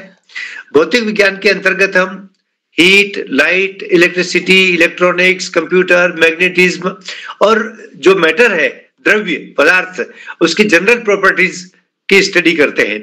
जबकि रसायन विज्ञान में, जैसा कि काफी वक्ताओं ने बताया, उसकी केमिकल नेचर, और केमिकल नेचर को भी 3 तरीके से देखा जाता है, फिजिकल, ऑर्गेनिक और इनऑर्गेनिक। ये केमिस्ट्री के 3 पार्ट होते हैं। तो हम जो पदार्थ जैसे कार्बोहाइड्रेट, प्रोटीन, ये सारे ऑर्गेनिक मैटर है, जबकि पानी, ऑक्सीजन, नाइट्रोजन, हाइड्रोजन ये इनऑर्गेनिक है। तो इस प्रकार इनका अलग अलग प्रकार से आगे जाकर अध्ययन किया जाता है। वास्तव में विज्ञान प्रयोग पर आधारित है, और अगर हम प्रयोग करते हैं तो उसके प्रयोग क्यों करते हैं? क्योंकि बच्चे के मन में, जैसे हम जानते हैं कि बच्चा जिज्ञासु होता है, और ये जिज्ञासा ही वह पहला तत्व है जो विज्ञान को आगे बढ़ाता है। हर वैज्ञानिक जिज्ञासु होता है। वो जो भी कोई नई चीज देखता है तो वो उसको जानना चाहता है कि इसके पीछे कारण क्या है, आखिर ये क्यों होता है या कैसे होता है। जब ये क्यों और कैसे दिमाग में आता है और उसका समाधान खोजने के लिए जब हम आगे बढ़ते हैं, इसका मतलब हम विज्ञान के पथ पर अग्रसर हो रहे हैं। और बच्चों के लिए इस विज्ञान के इस दर्शन को समझने की जरूरत है कि विज्ञान अन्य विषयों से किस प्रकार भिन्न है और हमें किस प्रकार विज्ञान के पथ पर आगे बढ़ना है और अपनी जिज्ञासा को शांत करना है। आजकल इंटरनेट का युग हो गया है। कोई भी प्रश्न आपके मन में आया तो आप उसे जो ही बोल करके गूगल से पूछेंगे तो गूगल उसके संभावित अनेक उत्तर आपको बता देगा और आप अपने ज्ञान को इस ढंग से बढ़ा सकते हैं। जब हम रसायन की इतनी बात करते हैं तब हम फिजिक्स को नहीं भूल सकते, क्योंकि सारी मशीनरी जो है वो फिजिक्स की खोज है।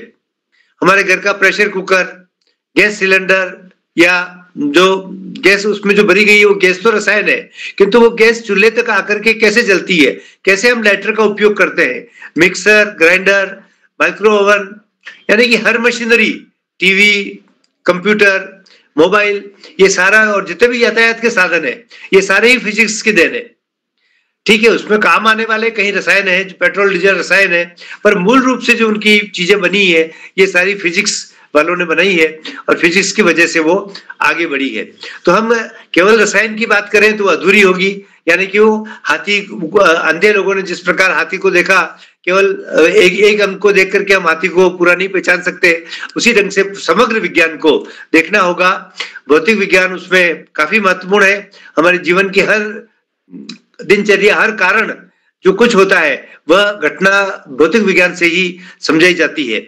रसायन विज्ञान हमारे भोजन में और हमारे अन्य सारी दवाओं में शामिल है, पेस्टिसाइड्स में, इंसेक्टिसाइड्स में, फर्टिलाइजर्स में, इन सब में है। किंतु जो इन सब का उपयोग करने वाला कौन है, वो है मानव या ये जीव जगत। तो जीव जगत को भी जानना जरूरी है, क्योंकि जितने भी शोध होते हैं वह सबसे पहले जीव जंतुओं पर होते हैं, और जब वो जीव जंतुओं पर सही साबित होते हैं तब उसे मनुष्य के लिए काम में लिया जाता है। तो इस प्रकार सबका ही मिला जुला योगदान है। दो और ब्रांचेज है, एक एस्ट्रोनॉमी जिसको खगोल विज्ञान कहते हैं, जिसमें पूरा अंतरिक्ष, ब्रह्मांड, यूनिवर्स समाया हुआ है, उसको भी हम नहीं छोड़ सकते। और एक जो भूमि के अंदर है, जियोलॉजी, भूगर्भ विज्ञान, क्योंकि सारे रसायन जो हमें प्राप्त होते हैं, अधिकतर रसायन हमें पृथ्वी के अंदर से प्राप्त होते हैं। तो ये सारे सब मिलकर के एक तरह से साइंस का स्वरूप बनता है, और उस स्वरूप को हम दैनिक जीवन में जहां भी देखें, इनमें से कहीं न कहीं कोई न कोई चीज, एक या एक से अधिक हमारे संपर्क में है और उनके माध्यम से हमारा जीवन आगे चलता है। आज के इस विषय पर कहने के लिए तो बहुत सी बातें हो सकती है, हमारे पूर्व वक्ताओं ने भी बहुत कुछ कहा है। मैं केवल बच्चों को यही बात कहना चाहूंगा कि जब भी उनके मन में कोई प्रश्न आए कि दूध से दही कैसे बन जाता है, दूध का स्वाद अलग है, दूध का रूप अलग है, दही का रूप अलग है, तो वे जाने कि किस जीवाणु के, जो अपन छाछ डालते हैं, छाछ में लैक्टोबैसिलस जीवाणु है, उस जीवाणु दूध के अंदर जो लैक्टोज कैसीन प्रोटीन है, उस कैसीन प्रोटीन को बदल करके उसका लैक्टिक अम्ल बना देता है, उसकी वजह से वह खट्टा दही या छाछ बन जाती है। तो कोई भी मन में प्रश्न आए उसका समाधान खोजें, यही वैज्ञानिक तरीका है। और जब आप वैज्ञानिक तरीके से काम करने लगेंगे तो निश्चित ही आपके अंदर आप अज्ञान और अंधविश्वास से दूर हो जाएंगे और अपने आप को विज्ञान के पथ पर अग्रसर महसूस करेंगे। तो विज्ञान अध्ययन करने का अभिप्राय केवल डॉक्टर और इंजीनियर बनना ही नहीं है, बल्कि और भी बहुत सी शाखाएं हैं जिनमें आप जाकर के अपने वैज्ञानिक ज्ञान का उपयोग कर सकते हैं। और वैसे तो विज्ञान एक जीवन पद्धति है, आप अपने जीवन में भी विज्ञान डाल सकते हैं कि जब घर से रवाना हो तो ये देखें कि हमें बाहर क्या क्या चीजें की जरूरत पड़ती है। जैसे कि मैंने मेरे जीवन में ये डाला कि जब मैं घर से रवाना होता हूं तो ये चेक करके रवाना होता हूं कि पेन, पेंसिल, पेन, पैसे, चाबी, रुमाल, घड़ी, मोबाइल, चश्मा, हेलमेट, ये सब कुछ ले लिया है। तो फिर कहीं ऐसा नहीं होता है नीचे जाकर के अगर भाई चाबी फेंकना, अरे भाई मैं आज पर्स भूल गया। तो ये जीवन में सिस्टम भी अपन डाले, यही साइंस है। तो मैं चाहता हूँ इन छोटी छोटी बातों को आप खासतौर से बच्चों के लिए बड़ी उपयोगी है। और ओजस्वी जो मुझे बच्चों का देश के हमारा क्लब है उससे भी जुड़ी हुई है, उनकी पेंटिंग्स हमारे बच्चों का देश की पत्रिकाओं में बहुत बार छपी है। आज इन्होंने एक फिटकरी के सूत्र को थोड़ा गलत बता दिया था, AI बताया, वो AI नहीं है, AL है। एल्यूमिनियम का जो संक्षिप्त नाम बनता है वो AL बनता है और वो एल्यूमिनियम का साल्ट है, जबकि AI कोई केमिकल नहीं होता है। तो थोड़ा सा हो सकता है वो AL जो लिखा हो वो I, उसे उन्होंने I पढ़ लिया हो गलती से। तो इस प्रकार विज्ञान हर चीज को एक्सेप्ट करता है, यानी कि मैंने जो कह दिया वही सही रहे, ऐसा नहीं है। उसमें नई नई खोज आती रहती है, तो बहुत सी चीजें बदलती भी जाती है। और जो विज्ञान नहीं, जिन बातों का विज्ञान जवाब नहीं दे सकता, उनके लिए भी विज्ञान यही कहता है कि विज्ञान अब तक इसको नहीं मानता या विज्ञान ने अब तक इसको नहीं खोज पाया है। जैसे मान लीजिए भूत प्रेत की बात है या आत्मा की बात है, तो जिन दिशाओं में जितनी खोज हो गई है विज्ञान उतने की ही बात करता है कि भाई हम इसके बारे में अभी इतना जानते हैं, हो सकता है कि भविष्य में हम और अधिक जानने लग जाए, तब हो सकता है हमारी पूर्व धारणा में भी कुछ परिवर्तन आ जाए। तो विज्ञान अपने आप को बदलने के लिए हमेशा तैयार रहता है, किसी प्रकार से रिजिड नहीं होता है कि मैंने विज्ञान ने एक बार कह दिया इसका मतलब वो हमेशा के लिए सही है, पत्थर की लकीर है, ऐसी कोई बात विज्ञान में नहीं होती। और इन्हीं सब कारणों की वजह से विज्ञान लोकप्रिय है और हमारे अपने जीवन के अंदर कण कण में समाया हुआ है। और आज विज्ञान की वजह से ही हमारे बहुत से अंधविश्वास, बहुत से अज्ञान दूर हो गए हैं, अपने आप दूर हो गए, उनके लिए कोई अलग से ज्यादा प्रयास नहीं करना पड़ा। मैं अंत में सभी अतिथियों का आभार व्यक्त करूंगा कि जिन्होंने आज जुड़ करके इस कार्यक्रम को सफल बनाया। ओजस्वी ने बहुत अच्छा संचालन किया और बहुत मैं इनकी इस प्रतिभा से पहले से ही अवगत हूँ। हमारे उदयपुर से पाकी है और ये अमेठी, गोरीगंज अमेठी से, और ये जिस परिवार से, उस परिवार से भी मेरा संबंध है। गौरीशंकर जी से भी हमारा वो होता रहता, मिलना होता है उस हिसाब से। तो आज श्याम पलट जी पांडे जो हर रोज जुड़ते हैं, उनसे भी हमारी बच्चों के साहित्य को लेकर के अनेक बार चर्चा होती है। और जब भी मैं कार्यक्रम पे जुड़ता हूँ तो मैं यहाँ आकाश सारस्वत जी, अशोक कुमार जी नेगी, इन सब लोगों की अनुभव परक जो कुछ एक संक्षिप्त और सारगर्भित वार्ता होती है, उससे भी लाभान्वित होता हूँ। और इन सबको जोड़ने वाला जो माला का धागा है, जो नजर नहीं आता, वो माला का सबसे महत्वपूर्ण धागा है हमारे उदय जी किरोला, और वो मेरे बिल्कुल ही हृदय के नजदीक है। उससे अधिक और कोई उनके बारे में मैं बात नहीं कह सकता। बस आप सबका एक बार फिर से आभार व्यक्त करते हुए अपनी वाणी को यही विराम देना चाहूंगा। आप सबका बहुत बहुत आभार, धन्यवाद। आपका सादर आभार सर। आपने हमें विज्ञान के बारे में बहुत ही चीजें बताई और आपने भी बहुत अच्छी चीज बताई हम लोग को। एक हम लोग के लिए नई चीज थी जो हम लोग को आज तक कभी किसी ने नहीं बताई थी कि केमिस्ट्री फिजिक्स के बिना नहीं है, क्योंकि हम उसमें गैस तो सब सिलेंडर फिल कर देते, लेकिन वो जाती कहाँ से, वो फिजिक्स का कॉन्सेप्ट है। और फिर आपने ये भी बताया कि केमिस्ट्री और फिजिक्स दोनों बायोलॉजी से मतलब इंटरकनेक्टेड है, क्योंकि जो ये जो दोनों चीजें होती हैं ये यूज कौन करते हैं, ये भी तो मानव करता है, वो भी तो बायो के अंदर ही आता है। तो सर आपने हमें आज बहुत सी नई चीजें बताई, बहुत कुछ हमें सिखाया। सर आपका हार्दिक आभार। तो मैं छूटे हुए साथियों को अपने आमंत्रित करती हूँ। मेरी बहन नीलाक्षी कॉलोनी कक्षा 6 टनकपुर चंपावत से, बहन क्या आप उपस्थित है? उनका हो गया था सर? जी नहीं सर वो उस समय जुड़ी नहीं हुई थी। नीलाक्षी का हो गया शायद, केवल आयुषी का रह गया। आयुषी का नेट काम नहीं कर रहा। मेरी बड़ी बहन आयुषी श्रीवास्तव कक्षा 12 अमेठी उत्तर प्रदेश से। दीदी क्या आप हमारे बीच अभी उपस्थित हैं? शायद आवाज आ रही है। जी दीदी आपकी आवाज आ रही है। आपका हार्दिक स्वागत है, अपनी प्रस्तुति दीजिए। जी सर्वप्रथम मैं माँ सरस्वती को प्रणाम करती हूँ और आप सभी को मेरा प्रणाम। मेरा नाम आयुषी श्रीवास्तव, मैं कक्षा 12 की छात्र हूँ। मेरे विद्यालय का नाम राजकीय बालिका इंटर कॉलेज जामू अमेठी है। तो जैसे कि आज हमारी कार्यशाला में रसायन विज्ञान की बातें हो रही हैं, तो मैं जो स्टार्टिंग है वो सुबह से कर जाऊंगी। सुबह जब हम उठते हैं तो ब्रश करते हैं और उसमें भी जो पेस्ट लेते हैं वो भी एक रसायन से, शास्त्र से ही जुड़ा हुआ है। जैसे कि लगभग जो मैं चीजें बताना चाहती हूँ मेरे भाई बहनों ने मिलकर बता दिया है। और एक छोटी सी बात मैं और आप सभी के साथ जोड़ना चाहती हूँ कि जो दूध का दही में बदलना जो किचन से रिलेटेड है, और जामुन का सिरका बनना, जो ये इसके बीच जो जामुन को हम पानी में भिगोकर रखते हैं फिर उसे निचोड़ते हैं, तो जो सिरका बनने तक की जो दूरी होती है उसमें जो अभिक्रिया होती है उसमें किण्वन अभिक्रिया होती है, जो उसमें बैक्टीरिया लगते हैं, उन्हें किण्वन कहते हैं। और उसके बाद वो सिरका बन जाता है और दूध दही में परिवर्तित हो जाती है।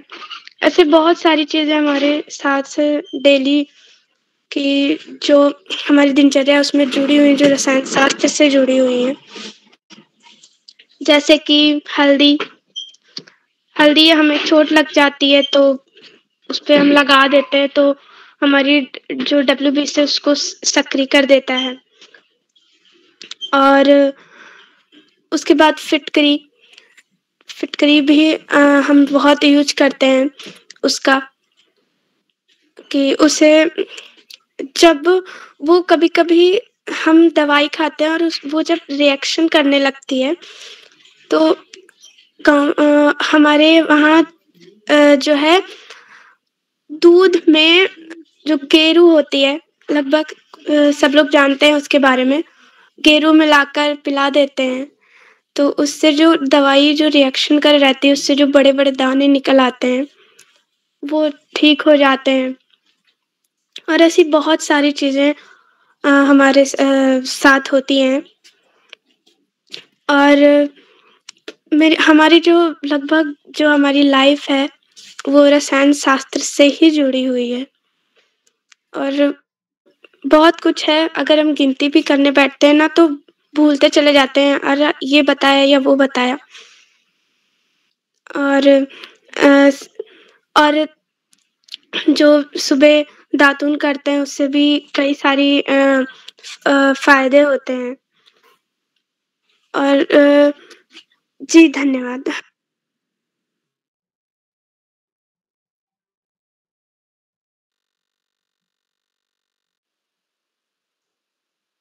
जी दीदी, आपका हार्दिक धन्यवाद। आपने हमें बहुत कुछ बताया।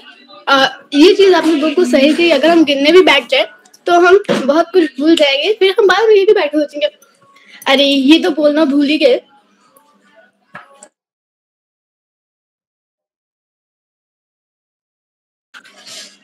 तो अब मैं इन कुछ पंक्तियों के साथ आमंत्रित करती हूँ डॉक्टर अशोक कुमार नेगी सर को।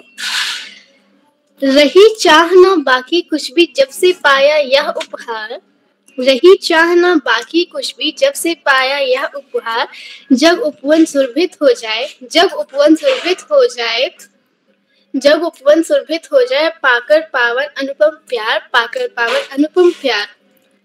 तो अब मैं इन पंक्तियों के साथ आभार व्यक्त करने के लिए डॉक्टर अशोक कुमार नेगी सर, प्रवक्ता जिला शिक्षक एवं प्रशिक्षण संस्थान खंडवा मध्य प्रदेश से आमंत्रित करती हूँ। सर, क्या मेरी आवाज आ रही है अब तक? जी ओजस्वी दीदी, आपकी आवाज स्पष्ट रूप से आ रही है। आपको ढेर सारी बधाइयां, ढेर सारी शुभकामनाएं, और आपकी प्रस्तुति के लिए भी आपको टोकरी भर भर के आशीष और स्नेह प्रेषित करते हैं। बाल प्रहरी मंच पर विज्ञान दिवस पर परिचर्चा, जो कि व्यवहारिक जीवन में विज्ञान के प्रयोग को केंद्रित करते हुए की जा रही थी, जिसकी अध्यक्षता कर रहे थे वरिष्ठ साहित्यकार आदरणीय श्री प्रकाश तातेड़ जी। आप उप संपादक हैं बच्चों का देश, उदयपुर राजस्थान बाल पत्रिका से। आपका बहुत अभिनंदन, आभार और धन्यवाद ज्ञापित करते हैं। आपने आज अपने व्यस्ततम समय में से समय दान कर बाल प्रहरी मंच पर हम सभी का मार्गदर्शन किया और बहुत ही महत्वपूर्ण बातों पर प्रकाश डाला। आज के कार्यक्रम के मुख्य अतिथि आदरणीय डॉक्टर BM पांडेय जी, जो प्रधान वैज्ञानिक हैं विवेकानंद कृषि अनुसंधान संस्थान अल्मोड़ा से। आपका बहुत अभिनंदन है। आपने अपने विषय विशेषज्ञता की बातों को यहाँ साझा किया और वैज्ञानिक क्षेत्र के नाते आपने कृषि और उससे जुड़े हुए अनुसंधानों पर अपनी बात को साझा किया। बाल प्रहरी मंच पर विशिष्ट अतिथि के रूप में आदरणीय श्री आकाश सारस्वत सर, जो उपनिदेशक है शिक्षा विभाग उत्तराखंड देहरादून से। आप निरंतर बाल प्रहरी मंच से जुड़ते हैं और आज आपने दैनिक जीवन में, व्यवहारिक जीवन में विज्ञान के प्रयोग को शीर्षक केंद्रित करते हुए हमारे भारतीय संस्कृति की बहुत सी महत्वपूर्ण बातों को साझा करते हुए हमारा ज्ञानवर्धन किया। आपका बहुत अभिनंदन है। आज के कार्यक्रम में आदरणीय श्री श्यामपल पांडेय जी, जो पूर्व आयकर आयुक्त हैं अहमदाबाद गुजरात से, आप भी नित्य प्रति जुड़ते हैं। आज आपने जो विज्ञान दिवस पर केंद्रित प्रमुख बातें हैं और अपने अनुभव हैं उनको साझा किया। आपका भी बहुत अभिनंदन। प्रतिभाग करने वाले महत्वपूर्ण प्रवक्ताओं के साथ साथ आदरणीय श्री जेपी तिवारी जी, कैंटरमैन GIC बटुलिया अल्मोड़ा से आपने भी अपनी बातें साझा की। आपका बहुत अभिनंदन। मंच पर विराजित पीयूष पांडे भैया, पाखी जैन दीदी, हर्षित पाठक जी, नीलाक्षी कलोनी जी और बड़ी दीदी आयुषी श्रीवास्तव जी, आपने डे टू डे लाइफ में साइंस के अपने अनुभव, अपने ज्ञान का यहाँ पे प्रकाश बिखेरा और बाल सुलभ बातों को भी यहाँ साझा किया। और संचालन कला की आभा बिखेर रही कुमारी ओजस्वी जी जो कक्षा 6 की विद्यार्थी हैं, सेठ आनंदराम जयपुरिया स्कूल गौरीगंज अमेठी से, आपने भी अपने अनूठे संचालन कला से और अपने ज्ञान से सभी को अवगत कराया। एक बार पुनः आप सभी का बहुत अभिनंदन करते हैं। दोस्तों, विज्ञान दिवस 28 फरवरी को हमारे देश में 1986 से प्रति वर्ष मनाया जाता है और हम इस दिवस के बहाने बहुत सारी बातों को, अपने अनुभवों को साझा करते हैं और अपना ज्ञान अर्जन करते हैं और अपने जीवन में अपने एटीट्यूड को साइंटिफिक बनाने के लिए प्रयास करते हैं। और आज की कार्यशाला का, आज की जो चर्चा परिचर्चा, उसका उद्देश्य भी यही है। बाल प्रहरी मंच के माध्यम से हम नित्य प्रति में जो विज्ञान है उसको कहाँ खोजते हैं और हमारे दृष्टिकोण में उसको कैसे चेंज लाने की कोशिश करते हैं। इस परिचर्चा का जो उद्देश्य है वो सार्थक सिद्ध होता है। हम किताबों में बहुत सारा पढ़ते हैं, लेकिन जब हम उनके प्रयोग को शामिल करते हैं जीवन में तो हमें बहुत सारी नई चीजें पता लगती हैं। आप देखेंगे कि हम चलना शुरू करते तो हमारा जो पैर है, हम बाएं पैर को पीछे धकेलते हैं और आगे बढ़ते हैं। चिंतन की बातें हैं। हम घर में, जब भी हमारे घर में मम्मी बघार लगाती हैं, दीदी बघार लगाती है, हम किचन में काम करते हैं, हम कोई चीज सब्जी को, दाल को फ्राई कर रहे हैं तो उसकी जो छींक है बघारने वाले को, उसका कोई असर बहुत ज्यादा नहीं होता है, लेकिन जो उसके बाजू में हॉल है, जो कमरा है, वहां पे लोग बहुत तेजी से छींकते हैं और चिड़चिड़ाहट भी कई बार होने लग जाती है। हम ब्रश करते हैं तो ब्रश का जो डायरेक्शन है, दांत तो हमारे जो है वर्टिकल है, हम ब्रश की जो डायरेक्शन होती है वो हॉरिजॉन्टल लेते हैं, आड़े की तरफ रगड़ते हैं उसको।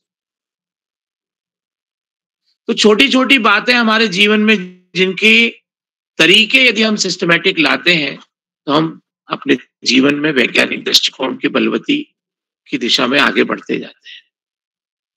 हम जो भी काम कर रहे हैं उस काम के पीछे हमारा लॉजिक और उसका परिणाम सामने आता है।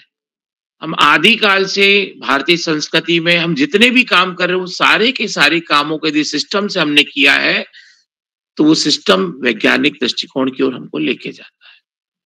चाहे हम मंदिर में जो घंटी या लगी हुई है उसकी हम बात करें, या हम आरती उतारने की बात करें, या हम दीप प्रज्वलन की बात करें, या हम हवन कुंड की बात करें, या हवन जो बनाया गया है वो कुंड साइंटिफिक व्यू में वैसा क्यों बनाया गया उसकी बात करें, या मंदिर के ऊपर जो गुंबद होते हैं वो क्यों होते हैं इसकी बात करें, या हमारे जो घर होते हैं उनमें वेंटिलेशन और जो खिड़कियां होती हैं और जो रोशनदान होते हैं उनके डायरेक्शन की बात करें, दरवाजे के पल्ले अंदर की ओर क्यों खुलते हैं उसकी बात करें। तो ये सब चीजें हमारे जीवन में वैज्ञानिक दृष्टिकोण को लेके जाती है और हमको हर घटना के पीछे क्यों, कैसे, कहाँ, कब, कौन, जो क्यू वर्ड क्वेश्चंस है उनको शामिल करते हुए अपने जीवन के सवालों को सामने करना चाहिए और उनके जवाब हमें खोजना चाहिए। आज की कार्यशाला में आपने जितनी भी बातें रखी वो सारी की सारी बातें हमारे जीवन के लिए बहुत महत्वपूर्ण मार्गदर्शन प्रदान करती है। आज की कार्यशाला में हमेशा की तरह आदरणीय आकाश सारस्वत सर, आदरणीय श्याम प्रसाद पांडे सर और आदरणीय उदय किरोला सर, जो इस पूरे कार्यक्रम के सूत्रधारिता का भार वहन करते हैं, आप तीनों की जो एक प्रकार से कहें कि हमारे भारतीय संस्कृति में जो त्रिवेणी है, जिसमें जो बड़ है, नीम है, पीपल है, या हम गंगा, यमुना और सरस्वती की बात करें तो जो यहाँ भी जो त्रिवेणी ज्ञान धारा की जो त्रिवेणी है वो हमको यहाँ पे देखने को मिलती है और उसका लाभ पूरा भारतवर्ष उठाता है और उसमें से एक-एक हम लोग भी होते हैं। तो आप तीनों का मैं कोटि से वंदन, अभिनंदन और प्रणाम सादर साधुवाद प्रेषित करता हूँ। बाल प्रेमी मंच से जितने भी साथी जुड़े हुए हैं, चैट बॉक्स पे भी मैं देख पा रहा हूँ कि अनेक लोग जो हैं अपनी बातों को बीच-बीच में साझा कर रहे हैं, काउंटर कर रहे हैं। आप सभी का बहुत अभिनंदन करता हूँ। आदरणीय यशपाल शर्मा जी की निरंतर टिप्पणियाँ आ रही हैं, आदरणीय गंगा आर्या जी की भी निरंतर टिप्पणियाँ आ रही हैं, आदरणीय संतोष मालवीय जी, संदीप छिपा जी। तो ये जो साथी हैं ये जब जुड़ते हैं तो हम सभी को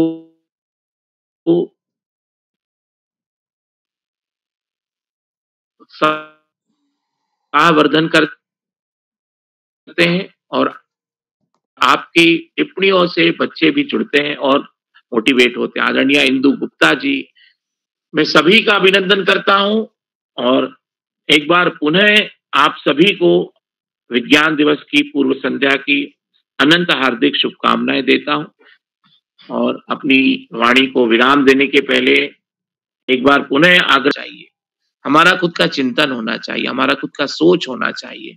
हम किसी के कहने पे चलने की बजाय हम खुद के विवेक का प्रयोग करते हुए काम करें। इन्हीं शुभकामनाओं के साथ मैं अपनी वाणी को विराम देते हुए शुभरात्रि कहता हूँ और सुंदर सुगढ़ संचालन करने वाली ओजस्वी दीदी को मैं एक बार पुनः मंच सौंपते हुए बधाइयां देता हूँ। बहुत बहुत धन्यवाद, बहुत आभार, शुभरात्रि। जी सर, आपका सादर आभार, आपका सादर आभार सर। आपने हम सभी को बहुत सही नई चीजें बताई और ये बात भी आपने हमें बताई कि हमें हमेशा खुद पे डिपेंड रहना चाहिए, कभी दूसरों पे इंटरडिपेंडेंट नहीं रहना चाहिए, वरना हमारा कोई काम नहीं होगा। हमें हमेशा अपने विवेक के साथ चलना चाहिए। तो अब मैं मंच आज का कार्यक्रम श्री उदय किरोड़ा सर जी को इन दो पंक्तियों के साथ सौंपती हूँ। घर घर पहुंचा ज्ञान, घर घर पहुंचा ज्ञान, घर घर चले हैं इसके अभियान। घर घर पहुंचा ज्ञान, घर घर चले हैं इसके अभियान। और की है इसके सिवा, और की है इसके सिवा, ये है अपना विज्ञान, ये है अपना विज्ञान। मैं ये मंच बाल प्यारे के संपादक और हम सभी के परम प्रिय मित्र श्रीमान उदय किरोड़ा सर जी को सौंपती हूँ। जी ओजस्वी जी, आपको सुंदर संचालन के लिए आपकी आवाज क्यों बंद हो गई? आपकी आवाज बंद हो गई? जी धन्यवाद। जी, मैं आपको बधाई देता हूँ, बहुत सुंदर संचालन आपने संभाला और बहुत क्विक जल्दी में आपने समय हमको दिया। मैं आपका आभार व्यक्त करता हूँ। आज के मुख्य अतिथि आदरणीय डॉक्टर BM पांडे साहब, जो कि वरिष्ठ वैज्ञानिक हैं, प्रधान साइंटिस्ट हैं विवेकानंद कृषि अनुसंधान संस्थान अल्मोड़ा में। तो मैं आपका सर विशेष रूप से आभार व्यक्त करता हूँ। आदरणीय Akash Arth sir, Shyamprakash Pandey sir, doctor Ashok Kumar Negi sir, JP Tiwari साहब, जिनके बारे में मैं पहले ही कह चुका हूँ, और इस पटल पर हमारे साथ जुड़े हुए सभी नन्हे मुन्ने दोस्तों को और इस पटल पर प्रत्यक्ष अप्रत्यक्ष तौर पर जितने साथी जुड़े सभी को मैं प्रणाम करता हूँ। आप सबका स्नेह इस पटल को मिलेगा और जो साथी YouTube के माध्यम से हमारे इस कार्यक्रम को देख रहे हैं, लाइक करके सब्सक्राइब करके भी मदद करेंगे। कल विज्ञान दिवस पर हमारा यह चर्चा का दूसरा चरण यानी व्यावहारिक जीवन में विज्ञान के प्रयोग, इसके लिए कल भी हम इसी क्रम को आगे बढ़ाएंगे। जो साथी अपनी सहमति देना चाहें ग्रुप में दे सकते हैं, अभी सूची फाइनल नहीं हुई है। तो इसी के साथ आप सबको नमस्कार और शुभ रात्रि। जितने भी साथी प्रत्यक्ष अप्रत्यक्ष जुड़कर इस कार्यक्रम को मदद कर रहे हैं, मैं उनका आभार व्यक्त करता हूँ। नमस्कार और शुभ रात्रि।